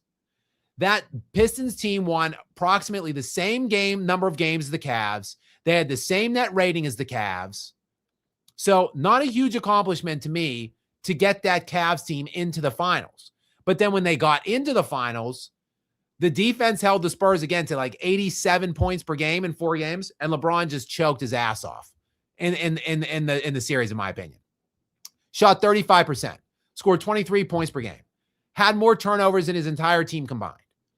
So, 07, one of the most overrated runs in league history to me. And yes, if you watch LeBron in Miami, you know that he's nowhere near the GOAT conversation. No GOAT would have ever done what he did in 2011 at his stage of his career with that kind of help. Inexcusable. And everybody other than GOAT Mike has flaws. They have blemishes. They have issues on their resumes. You just weigh the good with the bad and see what it all washes out to at the end of the day. To me, LeBron has more bad than good in his career, in my opinion. And he never made up. He never did enough good to make up for 2011. All right, let's jump back. Sorry, I'll talk about whatever. If you guys want to talk Kobe, obviously that's what I'm here for, and that's what I want to do. But I'll talk whatever you guys put in the comments is what we could talk about. As always, I'm here for you guys. I'll go in whatever direction you wanted to go. I was loosely targeting 90 minutes, a quick 90 today. We're coming up on 90. So we'll keep going because I still have more comments to get to. AJ O'Henry 447 joins us next. Another regular. What's up? My 21st B-Day was Aug 12th. Glad I was born the same month as Kobe, GOAT. Anyone who says Duncan's better, look what Kobe did to Duncan when he had no top 75 guys. Facts. And AJ O'Henry, I guess maybe I did know. But I didn't remember that you were as young as you are. 21? There's two types of viewers that are at a premium on my channel that watch my content.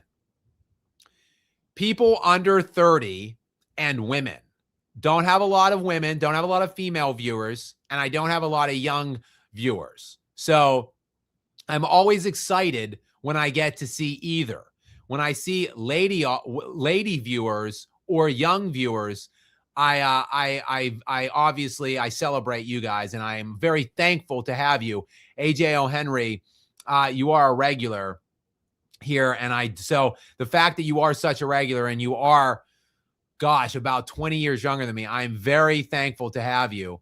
Hang on, I just saw this comment. I'm over in the live. Can Control Life says I have fancy water. It's Fiji water, natural artesian water. It's nice. It's not the fanciest water I drink, I have to be honest with you. My wife has actually become a massive water snob at this point. Like a massive water snob. She's drinking. Oh, wait, I got Beetlejuice in, is 27. Beetlejuice. I won't say it a third time just in case. Good to have you here, my friend, and welcome in. Congratulations for being young. Can Control Life is saying he was joking about my water. But I do. My wife, who is a massive water snob, she only basically drinks spring water or glacial water that is glass bottled at this point. I don't really know. I can tell the difference, but it doesn't. I drink tap water. I drink fridge water, but it just so happens we have some of these Fijis, which is actually probably not even, it's just not even fancy enough for my wife's liking. So I just figured I'd hop on, grab the Fiji bottle real quick to wet my whistle while I chat with you guys a bit longer. Can Control says, I'm going to leave cheers all. Can Control Life, cheers to you too. All right, let me see where we left off here. Real and the truth will always survive. R.I.P. brother. New Banglauza again. And welcome to you. And yes, RIP to the late, great Kobe Bryant, I think. And happy birthday. Tomorrow, Mamba Day. So a back-to-back 2 days here of celebration of Kobe Bryant. I keep messing this one. We're just going to stick with truth tell because I'm not exactly sure. I'm probably not even saying it right when I think that I'm saying it right. So again, sorry. I see. New Bang LA USA is what the incorruptible. See, guys, I'm not very good at reading these handles whenever things run together in lowercase letters. So thank you very much. The incorruptible New Bang LA USA is what he's saying that handle is. So thank you for that. I appreciate it. And that would be this handle, of course. New Bang LA USA. See how they're all little, though, and they just all ran? I don't know how to read those things. Such as, that's a good segue into this truth tell. I don't know what that is either. But thank you guys so much for being here, and thank you for the support. And truth tell says, Skap, my stepdad played for the Cavs in the 80s and 90s. I told Drew Gooden to his face I'd never speak to LeBron again for rewriting 07 history, saying he played with bums. Drew and Big Z locked up Tim. That team was pretty good. I'm telling you. That Cavs team, underrated. Let's just look at that 2007 NBA playoffs real quick. I love this new mic, but it's hard for me to type now when I'm on because it's positionally where it's at. I'm going to get it on an arm here at some point, and it will be much easier for me. All right, the Cavs team in the finals against the Spurs. The Spurs scored 86.5 points per game in those finals. Tim Duncan, 18 points per game on 44% shooting. So, I mean, Drew Gooden, the second best player on the team, or at least the second leading scorer on the team for LeBron, 13 points per game on 50% shooting. Okay, again, let's fast forward to the very next year, the Western Conference Finals, when Kobe played that same exact team. Again, I said Drew Gooden scored 13 points per game on 50% shooting as LeBron's second option. Pau Gasol is Kobe's second option, 13 points per game on 44% shooting. So scored about the same amount of points on worse shooting than LeBron's second option. And the Spurs, they scored 86.5 points per game in that finals. They scored 88.4 points per game against the Lakers. So they actually scored 2 more points per game on the Lakers and the Lakers defense in the West Finals in 08 than they did in the 07 Finals. And Kobe's second option did just about what LeBron's second option did for him. The difference was Kobe. The difference was that Kobe was a clutch killer and LeBron is an all-time clutch gagger. So I'm with you, truth tell. Drew and Big Z did a phenomenal job on Tim Duncan in that series. A series where Tony Parker actually was the finals MVP. Let me let little Luna back in. My little assistant wants to come back in. She was checking it out in the kitchen area, but she's now back where she belongs, watching the live stream here with us. So let's see Lord Nova 85 says, what would Kobe do with AD and Luka? Win multiple championships. That's what. And this is what I'm talking about. People laughing. When I say 7 or 8 rings, Kobe would have 7 or 8 rings with LeBron's entire career of supporting cast and opponents. I think that's being generous to LeBron. He might have more. What would he do with Luka and AD? Like AD, people talk about, Kobe had Shaq. In 2020, Anthony Davis was first team All-NBA, first team All-NBA defense, finished second in Defensive Player of the Year voting, 6th in league MVP, led the NBA playoffs in scoring, led the NBA playoffs in win shares, anchored the defense of a champion run team. Like, I'm sorry, but that is prime Shaq, virtually. What would Kobe do with AD and Luka? Win multiple championships. And yes, AD was injury prone. And yes, AD is hurt a lot of the time in the runs. So They still got to the 2023 finals, though, Western Conference Finals, and AD was neutralizing Nikola Jokic to some degree, and all LeBron had to do was not barf on himself in the last 60 seconds of those 4 games, and he couldn't do it. Guys, I'm going to get back to these super chats, but I first have to give a major shout out to Jason Whitlock, who's in the house, and a very generous donation as well, I have to say. Thank you, my friend. Jason Whitlock, the legend. I can't believe that he is gracing us with his presence here on a Skap Attack live stream. For those of you who don't know, well, I'm sure you all know who Jason Whitlock is, the legendary sports writer and sports journalist, columnist first, and now a legendary and iconic, I'd say an iconic person in the history of sports broadcasting and sports journalism in general. He actually found me on X one time, and I guess it was at the behest of Steve Kim, who is a major contributor for him. So Whitlock was looking on some of my videos, found one of my videos I posted on X. He messaged me on X, and it was a like I have arrived moment. It was one of the most surreal moments, honestly, of my life, when I realized that it wasn't just some knockoff Whitlock handle, and it was actually Jason Whitlock. So I responded to him. He immediately asked for contact or whatever. We emailed, then he called me that same day. And it was, we chatted for about an hour actually. And so it was just a surreal moment and a good there. I always relate things to movies and stuff. And that one of my favorite actors is Tom Cruise. And I love the movie Jerry Maguire. And when he writes that mission statement at the beginning, and he puts it in everybody's little boxes, and he has second thoughts about it, and he feels like he made a mistake, but he walks out through the hotel lobby and everyone's clapping to his mission statement. And the voiceover at that point in time in the movie says, "I'm 34 years old and I feel like my life just started," essentially. Like he finally has arrived at where he wants to be. I kind of had that same moment talking to Whitlock that first day when he called me. So an honor now for me to be associated with Whitlock. We collaborate quite a bit. I'm on his show Fearless pretty often, several times a month, definitely, usually bi-weekly or something like that. So you should check out Jason Whitlock, obviously Fearless, and he's on Harmony as well. As you can see, this Jason Whitlock Harmony. So he's got a Harmony channel as well that you could check him out there as well.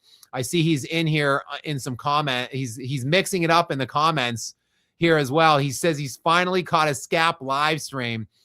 Love to see it, Jason. Love to see it. Welcome in. Oh, and what a surprise. Skap is talking Kobe. I'm shocked. Whitlock and I do not see eye to eye all the time on Kobe. He's not as big of a Kobe guy as me.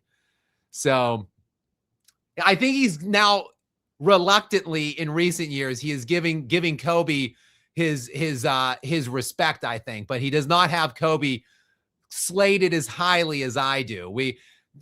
Jason and I agree on a lot of things, I think, and then we'll disagree on some things as well. Kobe is one of those things we disagree on. How do I get my super? I'm doing nothing of the sort, Jason. But again, Jason, we could do anytime if you have a slow time, we could do like me and you, a Kobe conversation. We could debate the merits and the placement of Kobe Bryant sometime if you have a slow patch of time, or maybe the next time I come through town in your neck of the woods, and I could come visit you in studio, and we could do a Jason Whitlock Skap Attack Kobe debate maybe. But yes, I appreciate you, Jason, your very generous donation. And, thank you very much here for your very generous donation. And I appreciate the relationship and you giving me the opportunity to be a part of your show. I very much do appreciate, my time with you guys and the rest of the crew. Thank you. Shout out to Jason Whitlock, everybody. Please go check him out, and you can check me out there with him on Fearless. Like I said, many days of the month. talking not just basketball, but several other things. And yes, prominently basketball too, as we are just around the corner now to the NBA season. I'm sure Jason, both he and myself, will be talking a lot about LeBron James this season and those Philadelphia 76ers. All right, let's see here. What else do we have here? We've got Straight Rippin' 93. What's up, Straight Rippin'? Welcome into you. Thank you for your donation. What if the CP3 trade was not vetoed? Well, hopefully you were here earlier. We are approaching the 1 hour. It's 1 hour and 40 minutes now. I talked pretty prominently about that vetoed trade by David Stern, which I think in part was ownership complaining and crying and whining about the fact that, oh, it's unfair that the Lakers are going to get another couple championships right after they finally end their championship, their most recent championship run. So I think that played a factor into it. But I think some of it too was Stern sitting back and saying, look, we've got LeBron James, who we've been touting and building as the face of the NBA. For 7 years, we've been doing this, and this guy keeps barfing on himself in the finals. Now we're going to let Kobe Bryant, the ultimate killer assassin, get Chris Paul, who was right on the cusp of becoming first-team All-NBA at that time. He was first-team All-NBA the year with the Clippers after he did not get to go to the Lakers. So I think Stern's like, we can't let Kobe get Paul, because then he's going to humiliate LeBron in the finals and is going to destroy our alleged or planned face of the NBA. So I think all of that stuff factored in. If they didn't veto that trade, if they let it go through as they should have, obviously, it was a fair trade. Both sides had agreed to it. I think Kobe has one more ring. So 6 rings make it a very interesting conversation now for his GOAT case. And I think he would have beaten LeBron, obviously, head-to-head for one of those rings, which, again, would have made it a very interesting conversation then in the LeBron James, Kobe Bryant debate. And then I think Kobe would have stayed healthy for the 3 or 4 years where he wasn't healthy after that Achilles rupture. I think he would have never ruptured the Achilles. And I think Kobe would have retired as the all-time leading scorer in NBA history. LeBron ultimately would have gotten it still, but Kobe would have had it when he retired, and he would be the second leading scorer in NBA history with 6 rings. So that's what I think, Straight Rippin', if that CP3 trade wasn't ridiculously vetoed like it was. We've got Wolf Spain is in next. As a Falcons fan, I vote to skip the season. Yeah, you've got a bad collection of things going on there right now, Wolf Spain. The Falcons are going to be there. The one thing you've got going for you, though, ass division. That division is straight trash. It seems like all 4 teams are in play right now, and all you're going to need is 9 wins. So what I'm saying is you have a chance to get in the playoffs at least, but your quarterback room is abysmal. Your abysmal collection of quarterbacks are probably going to destroy Kevin Stefanski's career, because I don't think he's going to get a second chance after the Cleveland, which the fact that guy got double-digit wins twice in Cleveland and won a playoff game alone, I mean, he should be inducted into the Pro Football Hall of Fame for that accomplishment, if you ask me.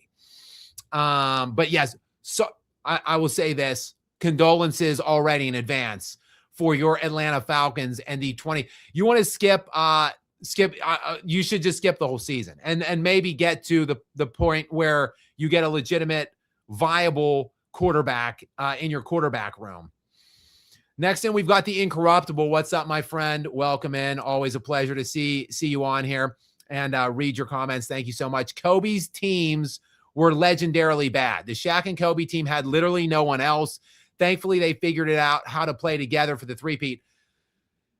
Derek Fisher, again, I don't want to rip on Derek Fisher because I love D-Fish, and he's one of Kobe's Mount Rushmore teammates, which is hilarious and preposterous all in one. A guy that has a 7 or 8 point per game career average, who never made a single All-Star team, who never made one All-NBA designation, who his biggest accomplishment was I believe he finished 10th in Sixth Man of the Year voting once. The year I think he was in Golden State. He finished 10th in Sixth Man voting. That was Derek Fisher's only accolade. So I don't want to hate on him, but he was the second leading scorer on the last 2 of the three-peat championship runs. So in 01 and 02, Derek Fisher was their third option. Look at some of these other third options from dynastic teams and all-time greats. James Worthy for Magic Johnson. Robert Parrish for Larry Bird. Chris Bosh for LeBron James. Kevin Love, again, then for LeBron James. Klay Thompson was the third option for 2 of Steph Curry's rings. I mean, the fact that Derek Fisher was the third option, essentially, on 2 of those 3 rings, and we talk about Kobe getting carried by Shaq. Get out of here. They were the 2 best players on the planet, which is why they carried that team with very little else on it to 3 consecutive titles. And then the 3 championships that he went to after and won back-to-back with Pau Gasol, that team is laughably mediocre. That team was the 8th best odds-on favorite to get into the finals in 2008 when that season started. 2007, 2008. I believe they were the 14th odds-on favorite to win the title preseason. They were floating right around the 1 seed all year until the trade deadline when they got Pau Gasol. Then they went into the NBA Finals and came within 2 games of winning the title with a team that was literally a middle-of-the-pack team in terms of talent. And then they won 2 in a row right after that. And Kobe gets very little credit for those things. I don't get it. The incorruptible, you're right. Kobe had legendarily bad teams. And yet he still went to 7 NBA finals and won 5. And that was while playing for 9 different head coaches. And playing and beating more 50-win opponents than any player ever in NBA history. We've got truth tellers back in. LeBron fans will hype Fisher like he's Tim Hardaway. Yes. And again, Derek Fisher, I don't want to hate on the guy. But people think of Derek Fisher in ways that weren't applicable to the way Derek Fisher actually played on the basketball court. I've got his career up right now. 18-year career, 8.3 points per game, 3 assists, 2 rebounds, 8, 3, and 2 career averages. His best season of his career was when, he finished 16th, not 10th. I said 10th. 16th in 6 Man of the Year voting when he was with the Golden State Warriors in 2005, 2006. That year, a career high 13.3 points per game, a career high 4.3 assists per game. So 13 and 4 and finished 16th as the 6th Man of the Year. And that's a Mount Rushmore teammate of Kobe Bryant. And he has 7 finals appearances and 5 rings. Again, I just don't get it. Things just don't add up. With the Kobe hate and disrespect, it just doesn't make sense to me. Super Q2Q is in next. What's up, my friend? Thank you. Welcome in. So dope that you're doing this. Shout out to the Skap pack. Yes. Yes, guys, I'm hopefully moving in the trajectory of. I'm getting the momentum. I'm traversing towards. Hopefully doing. I know I've been talking about it for like 8 months now, but I am matriculating my way ever so closer into the direction of doing a daily show.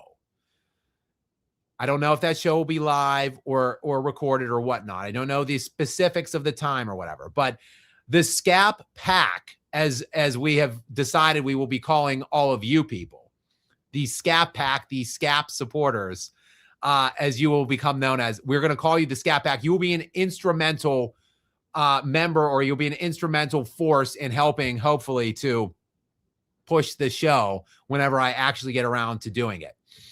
Next thing, we've got BZ6. Hey, Skap, thoughts on Jalen Duren's contract drama.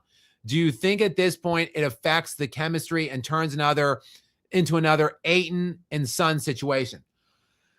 Yeah, look, there's been a lot of, and the Nuggets just lost Peyton Watson for a bag of potato chips and a used up stick of gum. So, I mean, there's been some weird things going on right now in the unrestricted free agent market. And Jalen Duren, to me, is at the top of the list of those things. I mean, yes, the guy underperformed in the playoffs. Yes, he vanished at times in the postseason. A lot of that was basically specific to the way that the Detroit Pistons were being played during the postseason, and the fact that there was no realistic secondary offensive option outside of Cade Cunningham. So I don't think Jalen Duren isn't supposed to be a go-to like paint scorer. Yes, he has to work on his offensive game, and yes, he has to mature on that side of the ball. But to me, a guy that averaged roughly 19 and 10 and has the potential to be an all-caliber defensive player, like he is deserving of a max extension. While you can make cases that Peyton Watson got too much money and the Denver Nuggets didn't want to overpay, I would concede those points.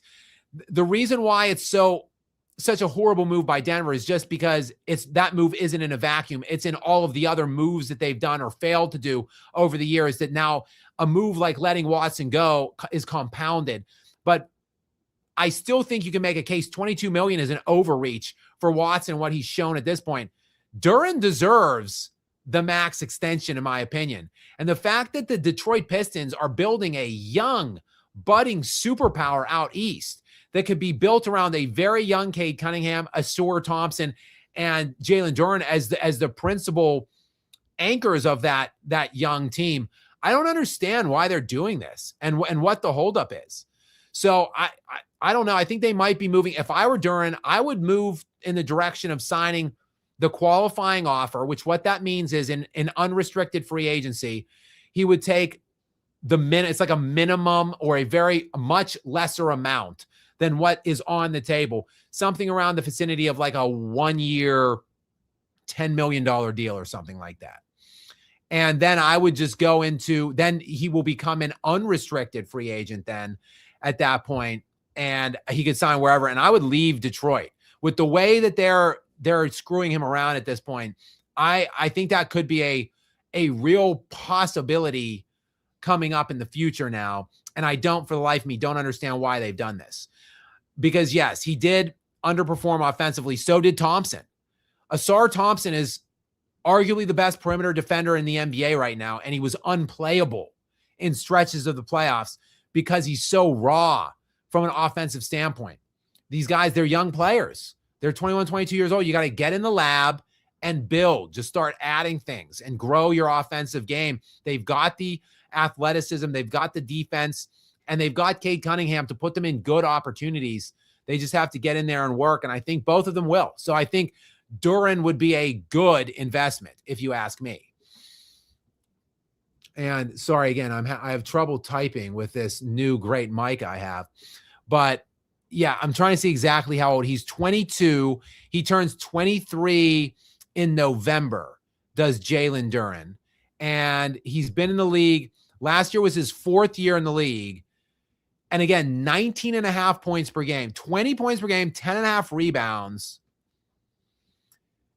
all NBA 3rd team, and defensive player of the year 11. So I would have re-upped that guy by now if I were Detroit. Beetlejuice is back in. I'm 27, bro. I have 3 brothers. 2 are bronzesexuals. Me and 1 other brother are Kobe fans. A lot of the things you argue about Braun is why my brothers use as talking points. So thank you for the rebuttals. Beetlejuice, my pleasure, my friend. First of all, my pleasure to have another younger person watching, because yes, 27 is very young to me. So welcome in as always to you here. I love to see it.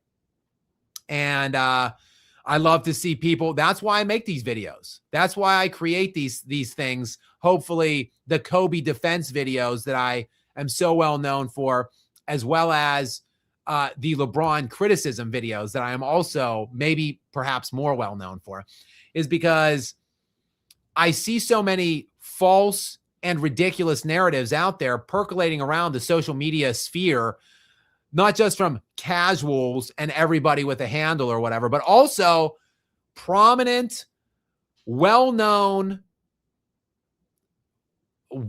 very large platformed talking heads and media personalities, Nick Wright, that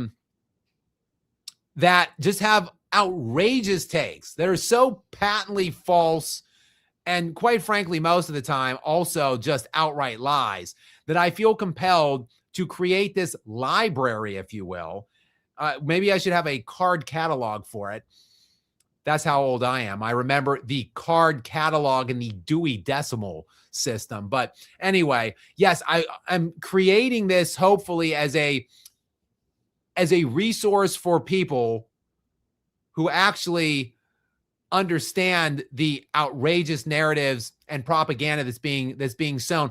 Hopefully you guys can use some of these things as little bits of ammunition, load your weaponry, if you will, with these little pieces of ammunition that I create. And you can go forth and conquer these conversations with your brother or your buddies on social media or the barbershop or on the playground or wherever you're having these conversations take place.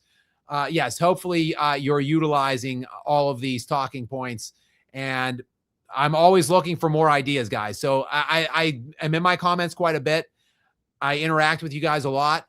So I love to see when people suggest ideas or video topics or whatever, or sometimes you guys let me know when there is some kind of a news or trending story or topic that I may have missed.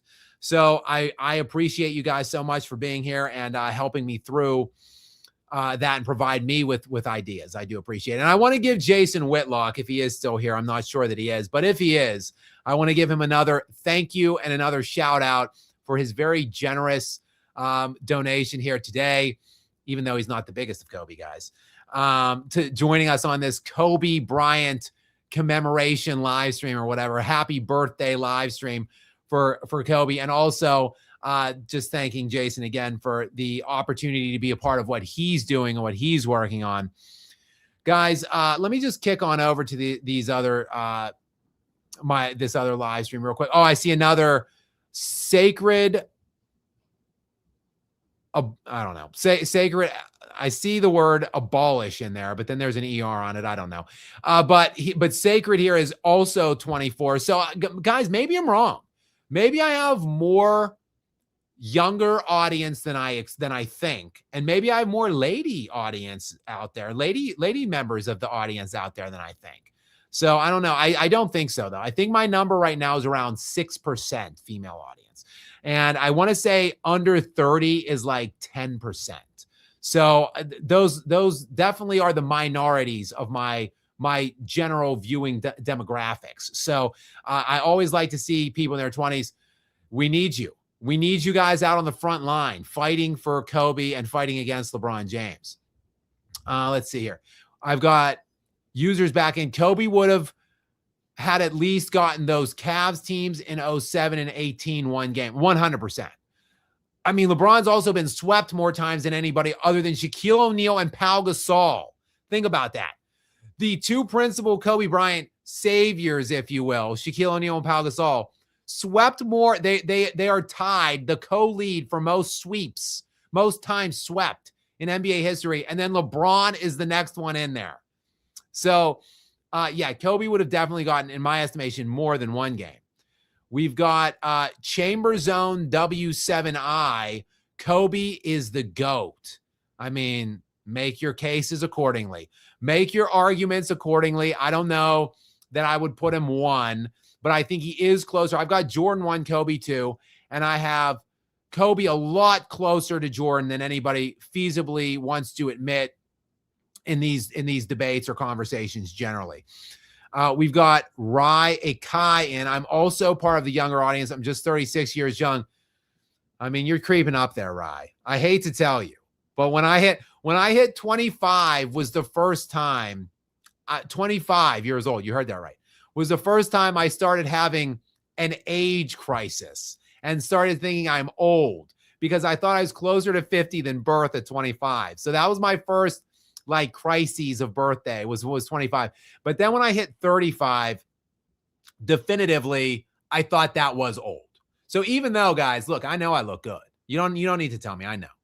And especially for someone in there solidly into their 40s now at this point, I know I look damn good. And I work out every day, 7 days a week, typically all year long.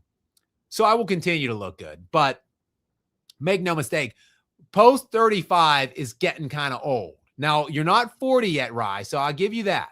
But 36 is creeping up there. But as long as you're young at heart, that's all that matters. User KG's back in. Mamba forever. I echo that. Kobe from Sean Doob. Kobe is second all time. Agreed. I got Chris LM12 asking, where is Legary? Legary did not check in for these. The last two of these were really just more of just personal hang out, talk to you guys kind of live streams, where like basically the entire intent of me being on was to just talk to you guys and ride the comments. Typically I have some agenda or something I'm talking about, or something specifically geared for that show or live stream. So I really can't monitor the comments as closely as I would like to, which is the times I always need to have Gary in, because there are sometimes some foolishness and shenanigans in the comments area, and I need someone to police that.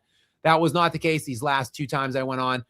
So I didn't think that I needed to bring Gary on. Also, this is a little earlier in the day. Gary typically works a little bit later of his schedule. He's more of a night owl. He's not up earlier. He's not as fresh or ready sometimes earlier. So I just decided, not to bring him in. But yes, Legary, in case some of you are just now noticing, Legary, the moderator, or moderator Gary, also known as Gaslighter Gary, is not joining us on today's live stream. We've got, well, this is a crazy take right here.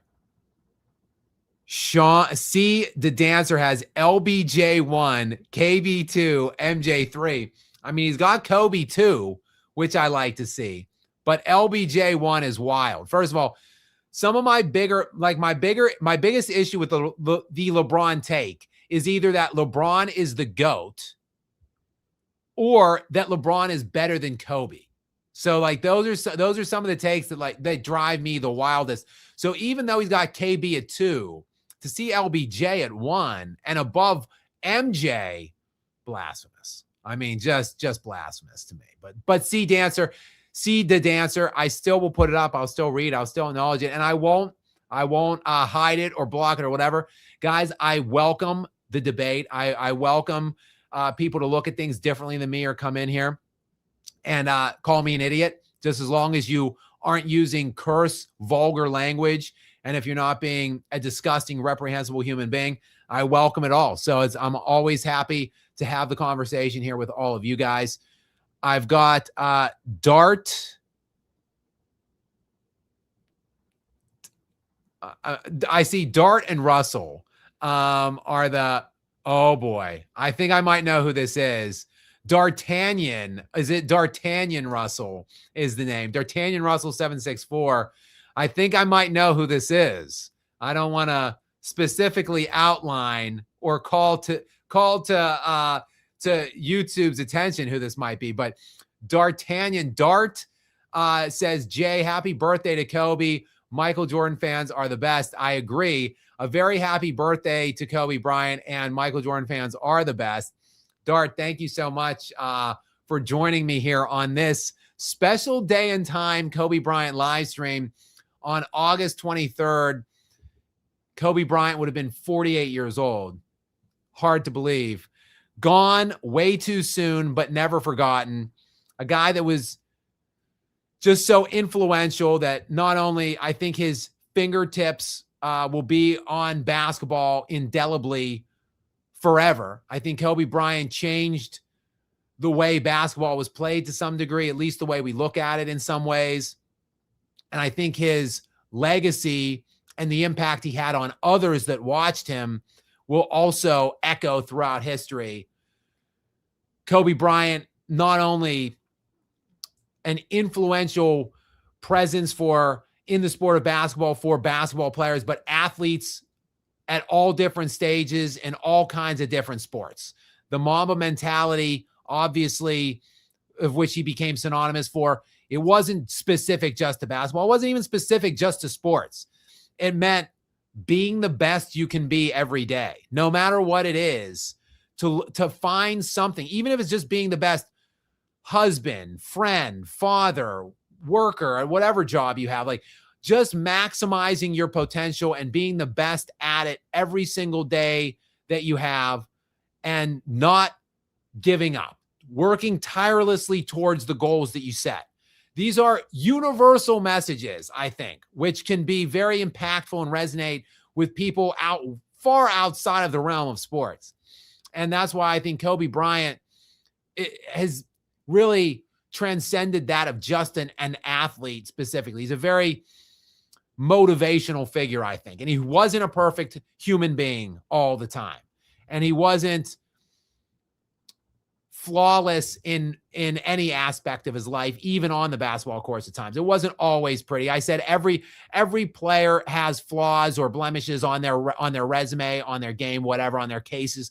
And Kobe Bryant's the same way as well. But when you add up all of the things at the end of the day, all of the things he accomplished, all of the ways that he won, all of the obstacles he overcame to do it, when you look at his mastery of the game of basketball on both sides, when you looked at the way that he strived to always be better and accept the challenges no matter what, when you looked at the way that he got better, even like I said, he was a flawed person at times, but when he got better as a person, as a husband, as a father, not just on the basketball court, he really did walk the walk and talk the talk. Like he used the Mamba mentality was something that he created because he believed obviously very strongly in it. And he believed, I think, very strongly in the power within every person and individual to maximize their own abilities and talents. So Kobe Bryant, not just a basketball player to me, he is my favorite athlete of all time, but he is obviously a lot more than that to me and to many other people. And I'm sure most of the people that join me at some point throughout the course of today. So guys, I've crept over the 2-hour mark here. It's been a pleasure. I was targeting 90. I went a little bit long. I don't want to stay on too long. I got other plans throughout the course of today. I'm very busy over the next week or two, jumping around. So I'm going to try to get as many videos out still as I can. I might do some live streams if I'm pinched for time and there's something that breaks. I might just hop on and do that instead. But guys, it's always a pleasure getting to catch up with you either in the comment sections of my videos or when you come on here and interact with me on these live streams. I love you guys all. I appreciate you for joining me. Happy birthday to the late, great Kobe Bryant. And keep your eyes open for that video, a special Kobe Bryant kind of tribute conversation tomorrow. Myself and Johnny Arnett. It's about an hour long. I'll put it out sometime in the early afternoon tomorrow on Mamba Day 8/24. So please make sure you watch that. And also, again, jump on over Johnny, I believe the Johnny Talks channel, Johnny Arnett's second channel, he put up a 3.5-hour conversation today between me and him, his friend Dario, and I'm completely drawing a blank. The Real Mind Crime. Shout out to you, Real Mind Crime. Another soldier in the Kobe Bryant army. So make sure you guys go and check that out. And guys, again, happy Kobe Bryant birthday day. And tomorrow, happy Mamba Day, an early happy Mamba Day tomorrow. And I'll catch you guys. I'll see you guys on the platform at some point, sometime, with more videos or more live streams. Until then, guys, have a great rest of your Sunday, a great rest of your weekend. And again, a great Mamba Day tomorrow.